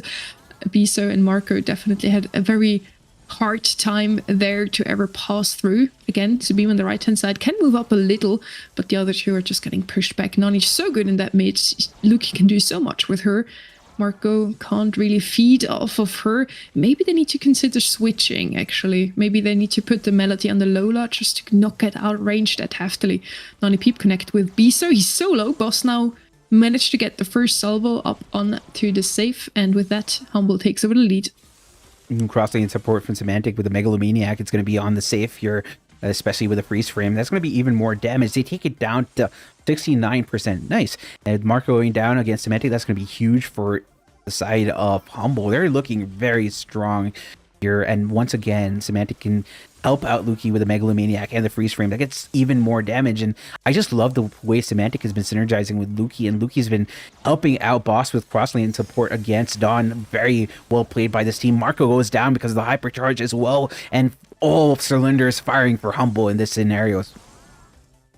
Bridge to 4 is a map that really just forces those 1v1. Usually I'd say Bell has to better match up into a Colt, but Boss is just doing what he wants, and a Colt again gets the snipe down. He's just so good on that. Brawler gets another snipe onto save. There's so much damage with his Colt, and this is already it's here for Humble. We have a 2-0 overall. Humble takes not only the set, but also gets one step closer to the win here. 2-0 overall, one more set, and Humble could take this upper bracket final 3-0. Humble kind of crazy right now. I would not want to be in the seat where Eclipse are in. I mean, it was just a complete dominant display coming in from Humble. They played that composition to perfection, and it was just beautiful to watch, honestly. You saw Semantic helping out Luki out helping out Boss, and Boss just keeping the Bell at bay. I felt like the Bell never had a chance to actually move up the map, which was unfortunate for them. And I seldom saw a super on Marco because he was in a huge range disparity against the Nani, which was Luki. And I have to say, I can't complain about the way Humble played it at all. And honestly, considering the composition, I can't really blame Eclipsar either. I have to note though that Eclipsar banned out Lumi, which was kind of confusing considering the fact that Lumi is already global banned in the tournament. So that was a weird pick from them. I actually also had that wrong in my notes, by the way. The last time those two matched up was actually the March monthly finals. In February, it was a 3-0 for Humble. In March, it was a 3-0 for Eclipsar. Eclipsar wiped out both of the other Italian rosters or Italian orgs. Totem and Humble both lost to them 3-1 and 3-0 in March. And now Humble finally gets their revenge. It's really just a back and forth between the two of them. I think that's super interesting. Well, I think it's a bit premature to say that Humble found their revenge because we do have a possible 3 more sets here. And honestly, with the way this is going, I wouldn't mind seeing set number 5. I'm a little bit gleeful. It's almost like Christmas Day for me here. I mean, as casters, we always like to see the match go all the way, so we get to cast, we get to watch and talk a bit more about those Brawl matches, and this is certainly a matchup, Eclipsar versus Humble, that, yeah, could be our final, could be a match that I watch any single time of the day. I would just, yeah, I would just always be happy to see those two teams face off against each other. Chester B, so far 2 meta picks in play already. Carl is banned out here, and Mr. P left open. Oh no, this is going to be another annoying match. Every time I see Mr. P, I just think Hypercharge turret, and he was just so dominant in the most recent meta. I still kind of have flashbacks to that, even though his Hypercharge is a little nerfed right now. Hey, but Chester, I'm looking at the scrim data for EMEA, and Chester, Mr. P is 100% win rate for every time it's picked up. Buster is also really good, but Buster with B, usually we don't see it as much. You see it being synergized well with a Max. So if Eclipsar can pick up a Max as their last pick, then maybe you might see something special coming out from them. But honestly, I think that both these compositions have a lot of merit so far. We still need a gem carry on the side of Humble. They still have a lot of long-range options open. Ruffs is going to be the last pick here for Eclipsar. A good lane here on this map. When it was in the competitive map pool around 2 years ago, it was all but Rico and Ruffs on this map, just those bouncy brawlers. You wanted to put them on the lanes and they would dominate completely. Buster, of course, is also going to do pretty well. Even better if he's against Mr. P and not the Chester maybe. And Humble now needs a mid brawler who is going to be played by Lukey. That's technically open here. No. But it's going to be a Squeak instead. That is... Maybe actually Mr. P gem carrier. Very surprising pick. I didn't expect either of those, really. Mr. P gem carrier is kind of crazy. I don't expect Squeak to be gem carrier, though. But I like the Squeak pick because there isn't anything that can get into the face of Squeak all of a sudden. The only way I see Squeak really faltering is if he over-aggresses and the Buster is there to capitalize with the gadget. But I like both of these compositions. I especially like the Humble one because they have the Mr. P, which is going to address the B quite effectively. We're going to go to game number 1 of this 3rd set. It might be the last set between Eclipsar and Humble, but Eclipsar has a lot in their tank here that needs to be said. Before we're heading into that match though, little fun fact, the banned out brawler before was actually Lumi, and Humble already yesterday had a matchup against Dark Eagles that didn't know Lumi was global banned. They banned it every single round. So Humble is getting crazily lucky today and yesterday with their opponents not realizing she's out of the conclusion or out of the question anyways. And yeah, they're just losing a ban because of that. Heading into that game now though, 3-2-3 so far. Pretty even standing here. Eclipsar with a little bit more mid control. B against the Mr. P is just a bit more DPS on the side of Eclipsar here. Ooh, C7 almost got into Squeak's face there, but there is a turret on the side of Lukey, which is going to be great.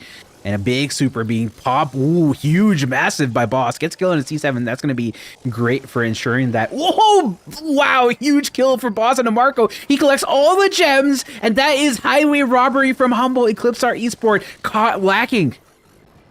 At the same time, though, Beast on the left-hand side is just completely clapping, wiping Symantec, then getting the takedown onto Boss. But it doesn't even matter, really, as long as that Mr. P is still alive. Lukey still standing strong, not a single scratch on him as the timer runs out. And Humble not only takes this game, they also take the match point now. Brilliantly played from Humble there. Honestly, I feel like that Squeak should not have been able to get that kill, but it happened at the end and they were able to capitalize and get all of those gems. And honestly, that's what you should not do with Humble if you're Eclipsar. You can't afford to make these small mistakes because the world champions are going to capitalize. I do have to point out Boss here, the absolute MVP for me today from the side of Humble, playing a phenomenal Squeak, a brawler that we didn't really have on the radar, and he somehow makes it work. I also just constant jinxed him as soon as I mentioned him. Of course he's going to go down the right-hand side. At least he did get the trade out, thanks to Lukey helping him. With 3 gems on the side of Eclipsar, 2 are still laying in their spawn for now. They're just focusing on holding their mid control. And Biso repeatedly does a phenomenal job left against the Chester. It's really just that Mr. P wreaking havoc on the side of Humble, and Squeak somehow winning lane even against the Buster.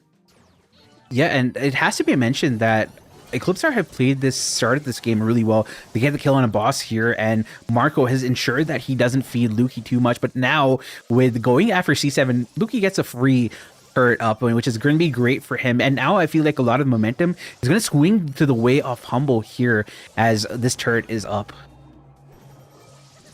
Marco in mid, Luke in mid, both on 5 gems right now. Boss on the left-hand side now switching lanes. He doesn't want to go up against that Buster anymore.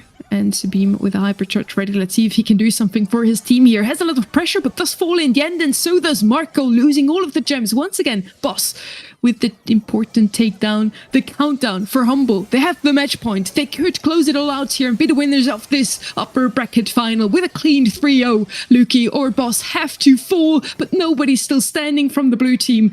Humble, congratulations to your win. You're taking this one 3-0, clean sweep. Eclipsar was not around today.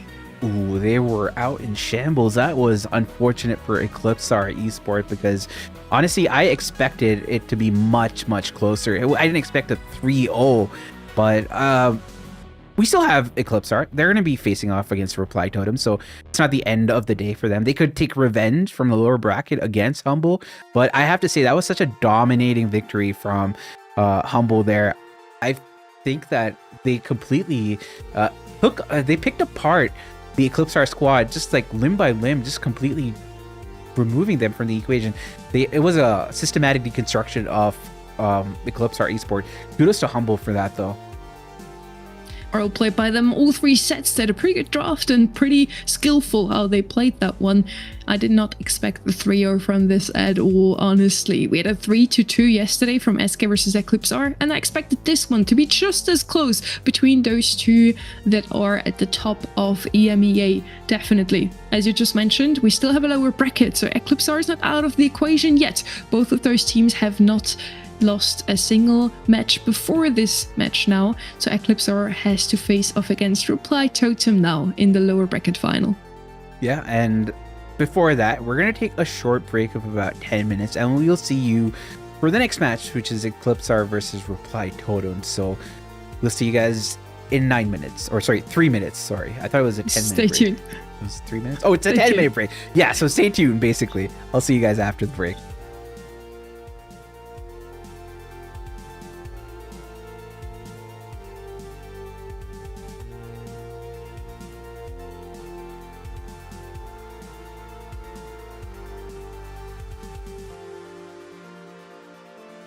Yes, Semantic, you cooked.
Hey, Chad, I hope you guys are excited. It is time for the lower bracket finals. Wonderful, I screwed it up. It is time for the lower bracket finals. We're going to have some banger matches here. It's going to be between Reply Totem and Eclipse Art Esport. I hope you guys are excited. I am certainly excited. I am Panicast Code Pan, joined by the amazing Sunny Enough. The other side, the Sunny Enough, Code Sun in the shop. Or Code Pen, we both would really appreciate, so does every single of the creators. Anyways, now with those pleasantries out of the way, we're heading straight into the action once again. Who would have thought that the last three teams that we still have in the race to be the GKR League champions and take home a hefty sum of money are going to be Totem, Eclipse R, and Humble. Three of the biggest names we have in this competition are the big names we lost along the way, since SK Gaming, for example, surprisingly lost to Prepare Supermassive. Totem did take a reverse sweep against that team. Prepare Supermassive almost was the team that now face up against Eclipse R, but it wasn't meant to be. So that's going to be our next match, Eclipse R versus Totem. Yeah, it's also interesting to note for me that just looking back at how these teams are playing, they're so evenly matched at this high level of EMEA that you might consider Totem to be down and out of the competition. But if you notice, Popper Supermassive beat SK Gaming, and then Totem beat Popper Supermassive. So I'm saying that the difference at that level in terms of skill is so small. It just depends on the nerves on that specific day. And it seems like Totem are coming back here. They seem like they're coming back into their own. They've been faltering throughout this tournament, but it seems like they've got their confidence back. Especially that win against Popper Supermassive was huge. It was massive for them. And now they face an Eclipse R side that got swept by Humble. But it seems though that Eclipse R is the kryptonite for Totem, Sunny. They do seem like their arch nemesis. It's really a story that those two teams have went up against each other this year again and again, and Reply Totems just can't break the curse. They just can't win against Eclipse R. Maybe today they're going to prove us that they can indeed. In the GKR League yesterday in the quarterfinals, they had to face up against Eclipse R already. It was a 3-0 for Eclipse R. Not a single chance for Totem there in the March EMEA monthly finals. It was the quarterfinals as well, where Totem had to face up against Eclipse R. That Italian roster, once again, it was a 3-1 for Eclipse R. You kind of see where that story goes, Panda. In the March EMEA monthly qualifier, they faced off against each other, and Eclipse R took it 3-2. And in the February monthly qualifier, much of the same. Eclipse R faces off against Totem. It's a 3-2 for Eclipse R. In the Bellas tournament, much the same. 2-1 for Eclipse R. It's just always the same for Totem. These teams really had a curse laying on top of them, and it's going towards the side of Totem. They need to find a way to finally break through and win against this team that is really their kryptonite. Yeah, I mean, this is the moment for Reply Totem to get rid of their rut, because this could be the defining moment which would basically ensure that Reply Totem are back on top in EMEA for the rest of the year, because they haven't had the best showing up to now.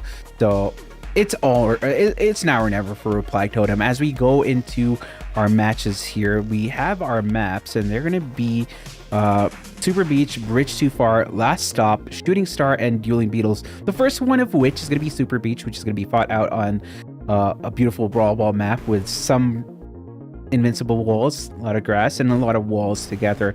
And just in terms of the meta, what do you expect to really see on this map here, Sunny?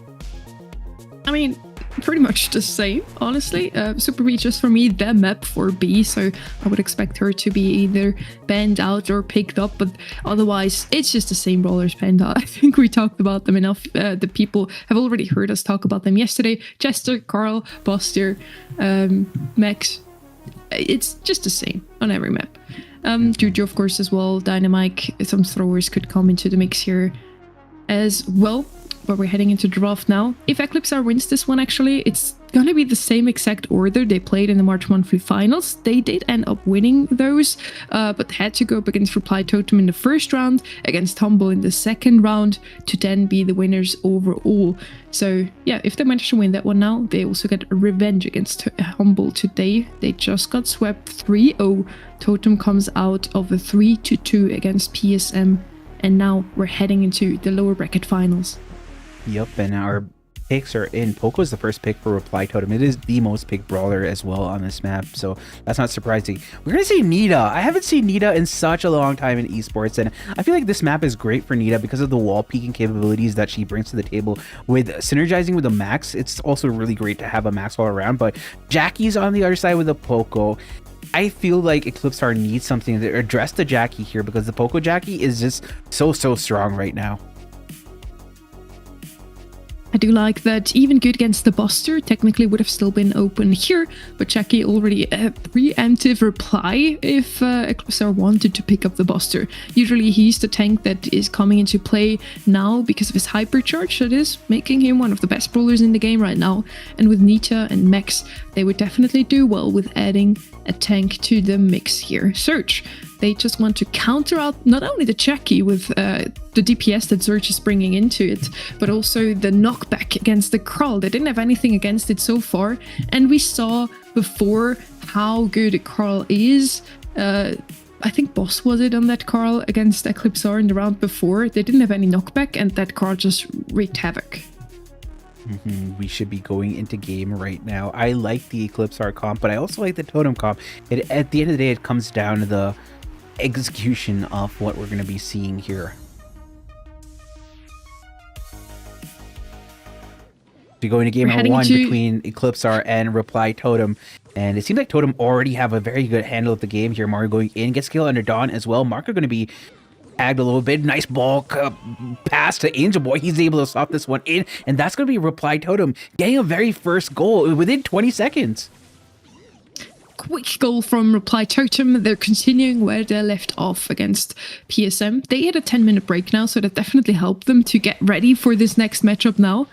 Angel Boy coming in strong once again. Done. Can't knock Mari back. That was a beautiful dodge by Mari. He would have lost the ball there if that Surge landed his jump, but he didn't. And Totem wins this match as probably the fastest Brawl Ball match we have watched all day today. Also yesterday we had a couple of quick ones, but not as quick as this one.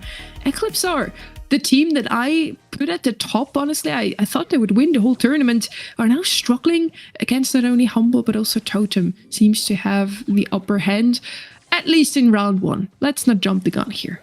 Ooh, Marco collects the ball, keeps the ball on the side of Eclipsar. They want to keep control here, as the Angel Boy is actually going to get some good angles to keep Marco low. Speed's going to be coming in.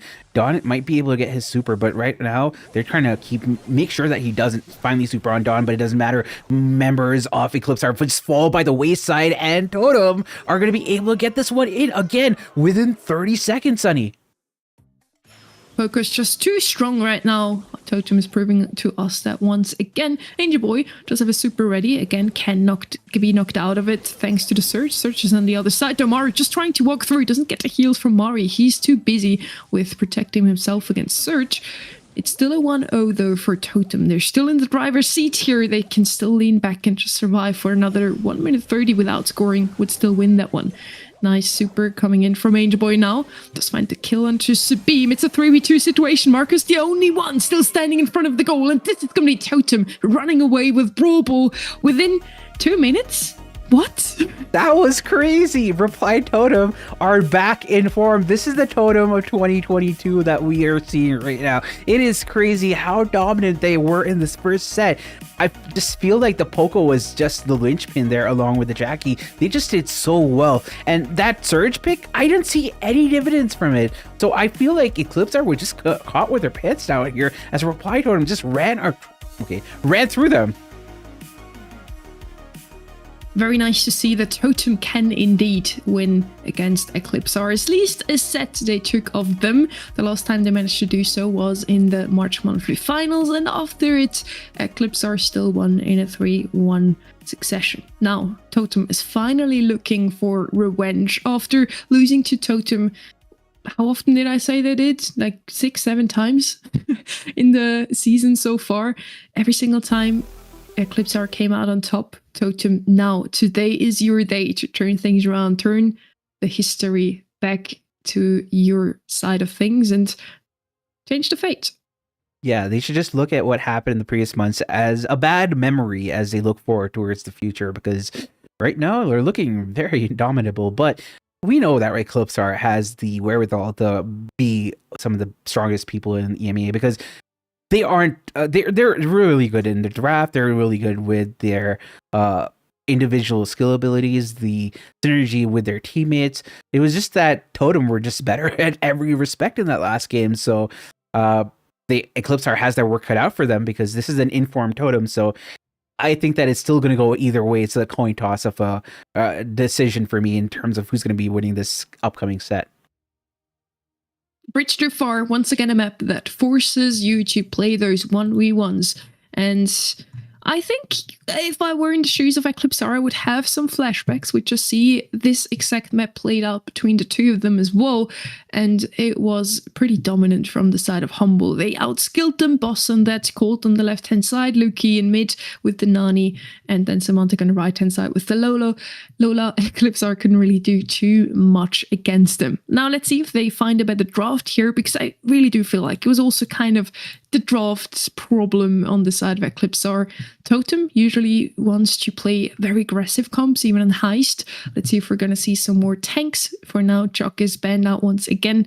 I do like to see that. I prefer those base races without the Sprawler in competition. I just feel like Chuck's whole kit makes it so unfair to any team that doesn't pick it in Heist right now. And I feel like it needs to be addressed in the future. Some kind of rework is necessary, because if you look at it, the viability of Chuck is only on Heist, and you don't really see him in any other map or mode. So that's unfortunate. But we have a Bo Nani, and this harkens back to before, way back in the day when Nani could easily get her super with the bow totem, but that's not going to be the case here. I do like the bow here. It does a lot of damage, and Nani has a lot of range as well. Max going to be coming out for Eclipsar. That is the weird pick for me on this map, Sunny. I don't know what Eclipsar could pick here. They go for Lily. Huh. An interesting pick. I believe Humble picked her before today. Did work out for them. Now Eclipsar are trying to go with her. We didn't really see her on any other mode other than Heist. I think once on Bounty. But Heist seems to be the mode where she shines most today. Max, Piper, two pretty good brawlers here. Again, it's just a map that really forces those 1v1s. So you need a couple of brawlers that can win those. Again, Reply Totem with the Nani. That's going to make those flashbacks even stronger against the Humble comp, I think. Nani is also going to have a beautiful matchup into Piper, not that well into Max. So Eclipsar just needs to get the lanes right here. I also liked Daryl as last pick from Totem. If I had to choose, I would probably side with Reply Totem's comp. What about you, Pen? I like Totem's comp a lot more. I think that the Eclipsar comp is too predicated on the Lily. You need to be playing that perfectly and have good synergy with your teammates to actually make it bear fruit. But I think if any team can make it work, maybe Eclipsar can, because we did talk about how Eclipsar is the kryptonite to Totem. Heading into set number 2, Eclipsar not in the lead now. Trying to get those first percentages off the save of Totem. They do manage to do so. A nice 20%, 25, 30, 35% lead for Eclipsar already. Very well played here, just with a couple of seconds on that save. Lily does so much damage with some help from his teammates from behind. He also stayed alive for a pretty long time here. Sabine does a phenomenal job. Now faced off against Mari, though he does fall. They try to double stack that right-hand side lane. I think that is the play for Eclipsar, but for now, it's going to be Totem with some damage. Yeah, Totem actually have a lead of about 5%, but now T7's going in. He gets so much damage on the safe there. Hypercharge as well from Dawn, and that's going to take the safe down to 46%. I gotta say, though, Lily, the fact that he was able to stay alive for so long was kind of crazy, and actually puts Eclipsar in a very scary position for for Totem to contend with. Speed coming in from Marco. He's going to get the speed onto C7. That's going to give him a lot more capability to dodge, but Angel Boy gets a kill on Dawn. That means on the other side, we're going to get a lot more damage on the safe as Marco goes in. He should be able to get the kill onto Mori. I'm not sure exactly what he's doing, but they're playing Ring Around the Rose. He gets taken out almost immediately, and that was very unfortunate for him. With only 6% differential. Ooh, nice gadget used by Maru. Now C7 can go in, and surely can probably clean up the save here. He is going for it. C7 is getting so much damage. Marco clearing it up, and that is going to be Eclipsar Esports taking game number 1.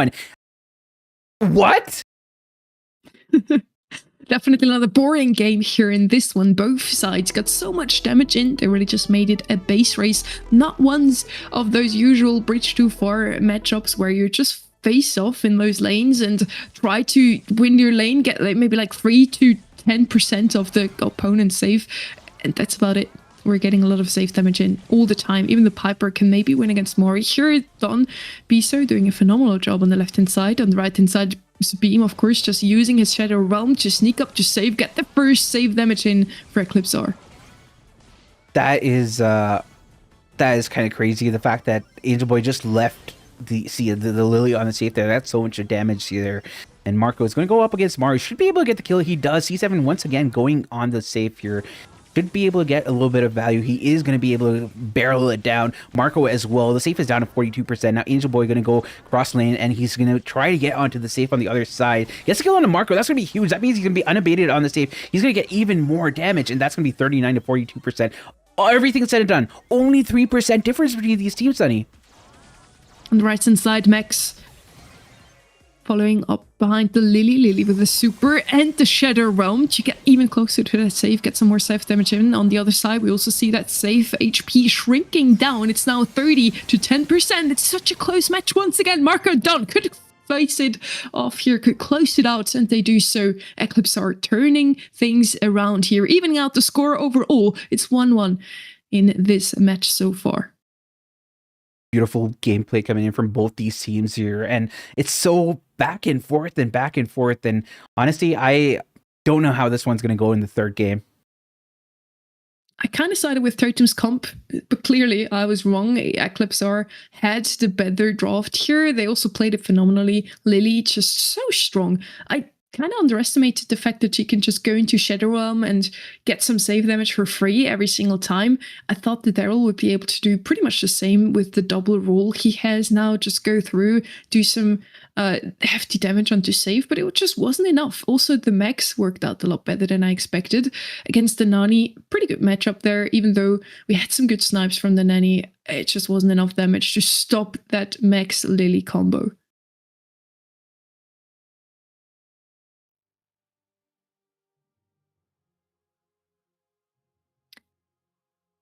We're heading into set number 3 now, Panda. Mm-hmm. Yeah, I was distracted as always. That's okay. We're gonna head into Lost Up here. A very interesting map. One of the only maps in the competitive map pool, if not the only one currently, actually, with some jump pads on the left-hand side lanes. A very interesting one, since you can also bring out some old goldies like the Terra, pretty good here together with the Jean. You can have the double pull. Carl, such a good match here because of the heat ejector gadget. You can alone, single-handedly, completely block out one of those two grassy lanes. And then, of course, in mid, we have a lot of Jean, we have Piper, we have 8-Bit, we have Gauss, we have Janet, we have Mr. P. This is one of those maps where you can bring in a bit more variety than just a top 10. Yeah, I mean, the variety is so important in a map like Last Stop, because if you are caught lacking, you might just lose this fixture here. So they have to be careful about the way they draft. You know what's funny though, in Last Stop, the brawler that is picked the most is B, but its win rate is dismally low. I believe it's like lesser than 30% despite a high pick rate. So it is interesting to see how this is shaping up in the meta. But you know what? We saw Ope yesterday playing, what was it, Mortis on this map, and it fared pretty well for them there. I wouldn't be surprised if we don't see a Mortis today, but you know, it would be interesting to see some kind of shenanigans come out from teams here and there. But I feel like with the stakes being so high with the lower bracket finals, it's seldom going to be the case. I do think Mortis is something that usually only the SK comes in with, so we'll see if anyone picks him up here. I do think also Throwers probably not something we see on this map, but still, again, a lot of variety on a map like this. Buster, Stu, and Squeak gonna be banned out by the side of Reply Totem. Some tanks are still in play, and Carl is left open. As I mentioned, for me, one of the best bowlers to have, a great asset to shut down those lanes with the heat ejector gadget. Meeple, Jean, and Janet banned out on the side of Eclipsar Esports. A lot of mids that they banned out. Let's see what they want to go with. Maybe a Max coming later. Lola technically could be played as mid or in lane. Melody the same, I guess. Both rollers pretty strong right now. We saw Lola a lot on Heist today, not really anywhere else, but I do feel like she has a decent matchup into Carl so far. Yeah, I mean, the Melody and the Lola, actually, they can both keep her at bay. But I'm a little concerned because with Carl with the heat ejector can really shut down Lola's Megalomaniac, and Belle's going to be coming out. I like the Belle because it can mark down opponents, and Melody for sure, but especially with the fact that the Lola is there, going to be playing the Megalomaniac very close to Lola, so the Belle's bounce shots are going to be coming in quite clutch. So in terms of the fundamentals, I really like the Belle Carl pick coming in from Reply Totem.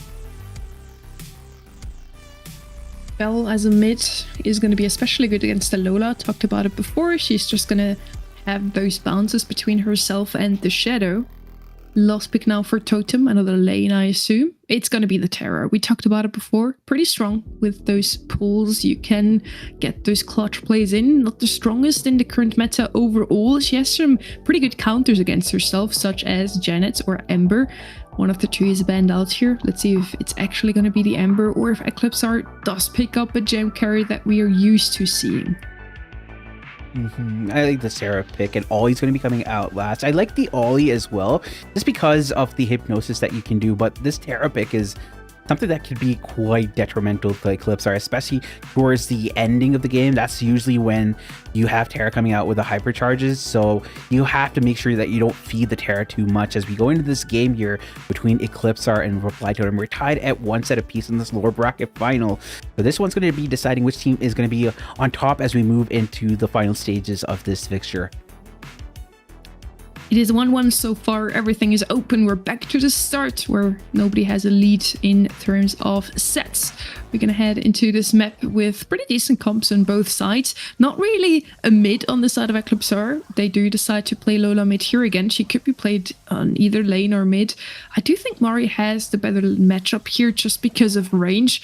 But Biso obviously a lot of damage output. Now, Totem does manage to get the first takedown here. Manages to win the right-hand side lane. Can push up now. Marco's coming back out of spawn with a nice super. Immediately gets taken care of again. Not really looking too good for that Melody. Dawn is contesting against Mori on this mid lane here, but Mori has been pushed back all the way to spawn. As every time the Angel Boy does die, Mori has to move back just because of the threat from this right grass flank, so he has to be careful. Now Angel Boy is back on the point, which means that it's easier for Mori to really contest, but with C7 going in here, ooh, nice pull coming in from Maru, but he does get taken out despite that pull because of the hypnosis. So C7 really master class in how to play this Ollie repeatedly in all the sets that we've seen him play. Marco gets taken out by Angel Boy, and now Mori can get back onto the point. But despite all of the great plays coming from Reply Totem, look at the gem line here, Sunny. It is 8-3. It's such a close game now. They do get the takedown at the bottom. We didn't actually see it there. Marco falls as well. They do pick up the gems here on the side of Totem. Not a single gem, actually one on the side of Eclipsar, but they need the takedown to either Angel Boy or Mari. Did they already give up here? They only have 6 seconds left. Marco and Biso both way too far away to do much. The time is running down without Eclipsar closing that gap. It's going to be Totem running away with that round number 1, looking into getting the lead back. That was a great one from Reply Totem. I really like the way Angel Boy was playing on the right flank. He used the heat ejector to mark Marco down and ensure that Marco couldn't have the straight path up to actually get the reset. So it forced them to play on a different lane and different pathing than they wanted to play. We're going to go in game number 2 off this third set. And Reply Totem took game number 1. Now we do actually see a lane swap. Maru's going to be in the right lane with Angel Boy helping out against C7. I think Maru just did not want any of that Ollie smoke here. And he has forced Marco into an open position here. But Marco gets the kill nonetheless, despite the fact that Mori had a clear line of sight for Marco. Beam, pretty good positioning on the left-hand side, has a lot of pressure onto Mara and Danger Boy, but they both have to go back behind that wall. In the meantime, Eclipsar can pick up a good amount of gems there mid. Marco playing a bit too aggressively there. Did he not realize there were 3 opponents standing in that bush? Does fall. Sabim now getting pushed back as well. Marco joins him on the left-hand side lane. Probably wants his teammate to switch onto the Carl again. Would make sense, in my opinion, to have the Ollie on the Carl. Just thanks to the Hypnotize, he gets taken out of super. Marco engaging again. He just doesn't get too lucky with his Melody engages today, it seems. Yeah, that was insane. Angel Boy anticipated that, used the heat ejector, then used the super to keep him out of the situation. Maru is going to be able to get his hypercharge super. He can just hold on to it. Doesn't even really need to do all that much. But right now, Angel Boy going in with a hypercharge. He gets the heat ejector as well, and he's going to get all the members of Eclipse are back into their spawn. C7 not even able to compete on this right flank. Marco with the hypercharge tries to fight Angel Boy. Angel Boy whittles down the time that Marco can stay in the hypercharge, and now Marco going in for Mori. Can he find the kill? He almost does, but Mori staying alive with the sliver of health to his name just keeps it alive for Totem. Right-hand side, Angel Boy coming down that lane once again. They want some more pressure. They want Mori to be able to pick some more gems up. Left-hand side, Mori now hypercharge, popped, pull. Doesn't find the connection. Sabine jumps over it with a very well-timed gadget there. Just barely stay alive though. Does get taken out here. Marco as well. It's a 3v1. Totem picks up the last gem and has countdown again. Is it going to be a 2-1 lead for Totem once again? Angel Boy going in with a hypercharge. He should be able to get the kill there. And he gets taken out by Marco instead. Now, Marco does have a super. The gem, 9th gem has spawned for Eclipse, but it's a bit too late. Reply Totem are going to take this win and take the set. They are up 2-1 in terms of the set score. Going into the 4th set, it's looking great for Totem. Very good indeed. We talked about it before today, Panda, how Totem in recent times had a bit of a problem. They were struggling with every time they started losing, they kept losing. They were so hard. They worked so hard in the past couple of months, and yet still it just really hurt their mental. They just got down in a downward spiral every time they started losing. Now it seems like they caught themselves again. Eclipsar wins set number 2. Totem wins set number 3 in a 2-0 fashion overall. Heading over to Shooting Star now, Panda. It could already be our last set of this lower bracket final in case Totem manages to win. Yeah, we're going to go into set number 4 here. I think it's really going to come down to this one because I feel like it's the uprise of Totem. Totem's like coming back in a form, and I'm not sure if most teams can really deal with this because there were issues with Totem where it was just a little bit of maybe the team play wasn't working out, maybe the synergy wasn't working out, maybe the individual play wasn't working out. They were making small mistakes here and there, and together that added up to just a huge failure in terms of what Totem brought to the table. But right now, we're seeing Totem address all of the issues that they have in real time. And it's looking great because they are up against the defending monthly finals champions and they're making short work of them. We're going to go into set number 4. It's still not over, but Totem are looking quite dominant.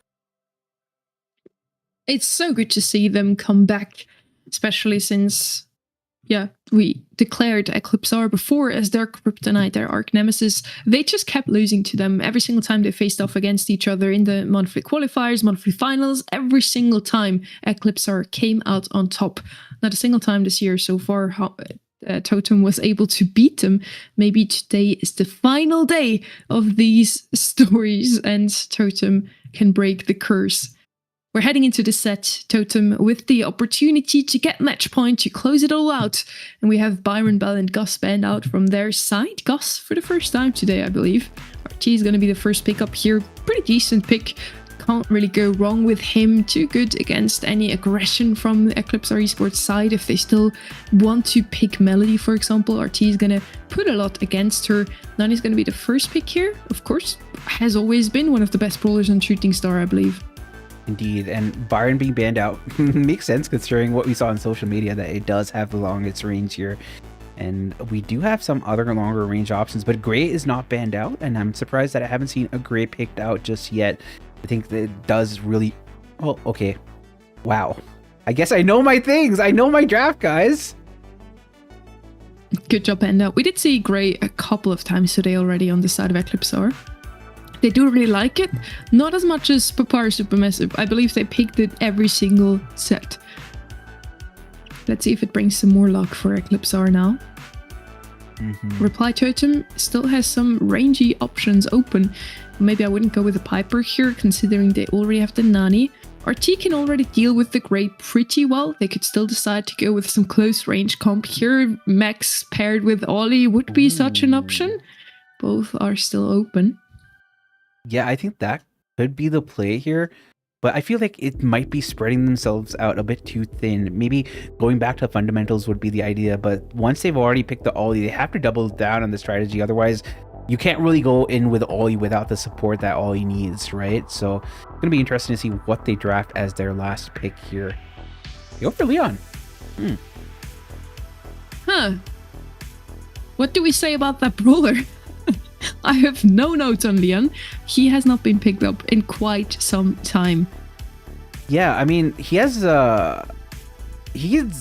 pretty low pick rate with a pretty low win rate, so it's like a intersection of confusion for me, as 8-bit's going to be picked up on the other side for Eclipsar. I like the 8-bit pick. It just makes Nani's peep that much more lethal. But the thing is, Leon does have the clone ejector, and it does have the lollipop drop to really address that. RT is very bulky, and so is Ollie. So I don't know if 8-bit was really the strat, but 8-bit can push back Ollie and RT quite easily if they try to aggress. So I think that might be a reason why they've decided to go for the 8-bit, but I don't understand the Leon, I'll be honest. They needed something to deal a lot of damage on the side of Eclipsar, so 8-bit makes a lot of sense to me, considering we have Leon and Nolly on the other side. Actually, just quickly checked, we had in all of the GKR League 3 times a Leon ban, not a single pick. This is the first time ever. We see it in the last 8 weeks of this competition, or 7 weeks actually. He's on the left hand side here. Nani against RT should have a good matchup, even get some help from Marco, but he gets pushed out quite heftily out of mid. He needs to be aware that Ollie can just jump over that wall and hypnotize him, therefore an easy quick kill for Maru. Marco therefore has to play pretty much on the left hand side together with his teammate. I do have to mention that Leon does have a surprisingly long range, considering that he is an assassin and most of his damage comes from close quarters. So he can afford to, push people back just by sprinkling a little bit of damage. It doesn't do all that much, but it resets their health and it resets their healing. And a nice pull from Marco has been obviated because of that lollipop drop there. A huge kill coming in from Angel Boy with that hypnosis from Maru. That is exactly the reason why you want to play this composition, the way you play it. Maru sped up now. Sabim, with his first 8-bit ult, gets almost taken care of immediately here. Quite low. Angel Boy tries to sneak up on the right-hand side. Eclipsar knew exactly where that Leon was up and what he was up to. Does find the takedown onto Marco. Totem not only has the lead, but it's a pretty good one here. 7-0 stars. Blue star on their side as well. And only 20 seconds left on the clock now for the Italian roster in blue to win this one still. Ooh, hypercharged peep coming in specifically for Angel Boy. But as I said, the lollipop drop is going to ensure that value is completely nullified. And as a result, Reply Totem take the first game. They are now on match point against this Eclipsar Esports side, which is looking really great for Totem. I feel like Eclipsar overextended a couple of times, were punished heftily by that team in green. Yeah, overall, both teams pretty well. Both teams have a pretty good draft, but Totem just managed to make those situations count. Whenever someone from Eclipsar was just one tile too far ahead, they immediately punished him, got the takedown, and took over a pretty good lead. Same thing now with Maru. Gets picked up by the walking cane from Marco. His 2 teammates come immediately in with him and actually managed to get the takedown here. Well played by Maru and Angel Boy there on the right-hand side. Find the takedown onto Sabim. It's now a lead for Eclipsar. Totem, sorry. Totem 7-0. Wow. Don tried to go in for a kill, but he got punished because of the over-aggression. Mori and Angel Boy completely collapsing on them, as well as Maru. Very well played from Reply Totem, playing this composition to a very strong execution. I'm very surprised by how well they're doing it. Ooh, Marco is able to find Mori, and the first kill for Eclipsar is on the board. Eclipsar with some pretty nice walking canes now coming in from Marco. Now also a TP, finds another takedown. He's the MVP for this blue roster right now. His teammate falls though. Lead goes back to Totem here. 11-8 stars. Blue star on Marco still on the side of Eclipsar. So they only need one takedown onto Mori, and they would have it in the bag here to prolong this set for a bit. It's match point for Totem. They could close it all out here with a 3-1 if they only manage to keep that lead. 13-11. Why did Totem play so aggressively? I have no clue why why they play so aggressively. Angel Boy is going to be in an awkward position. Mori gets hit by that peep, but Maru manages to stay alive here. There is still a possibility for Totem to make some kind of play here, as Angel Boy does have a super, but now Marco knows that he's invisible and is trying to mark down that line of sight there. Maru going to go in here to probably be able to use his gadget. He does. He's able to get the kill, and now it's actually still Eclipse our Esport with the lead with just the blue star to boot here. 5 seconds on the clock. Ooh, a kill onto C7 is going to be huge. Eclipse our Esport have completely capitulated to the response from Reply Totem, and Totem are going to go to the upper bracket grand finals.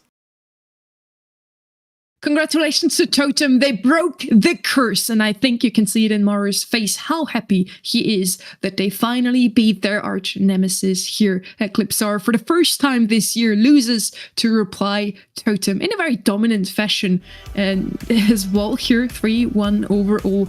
Congratulations, Totem are in the grand finals against Humble.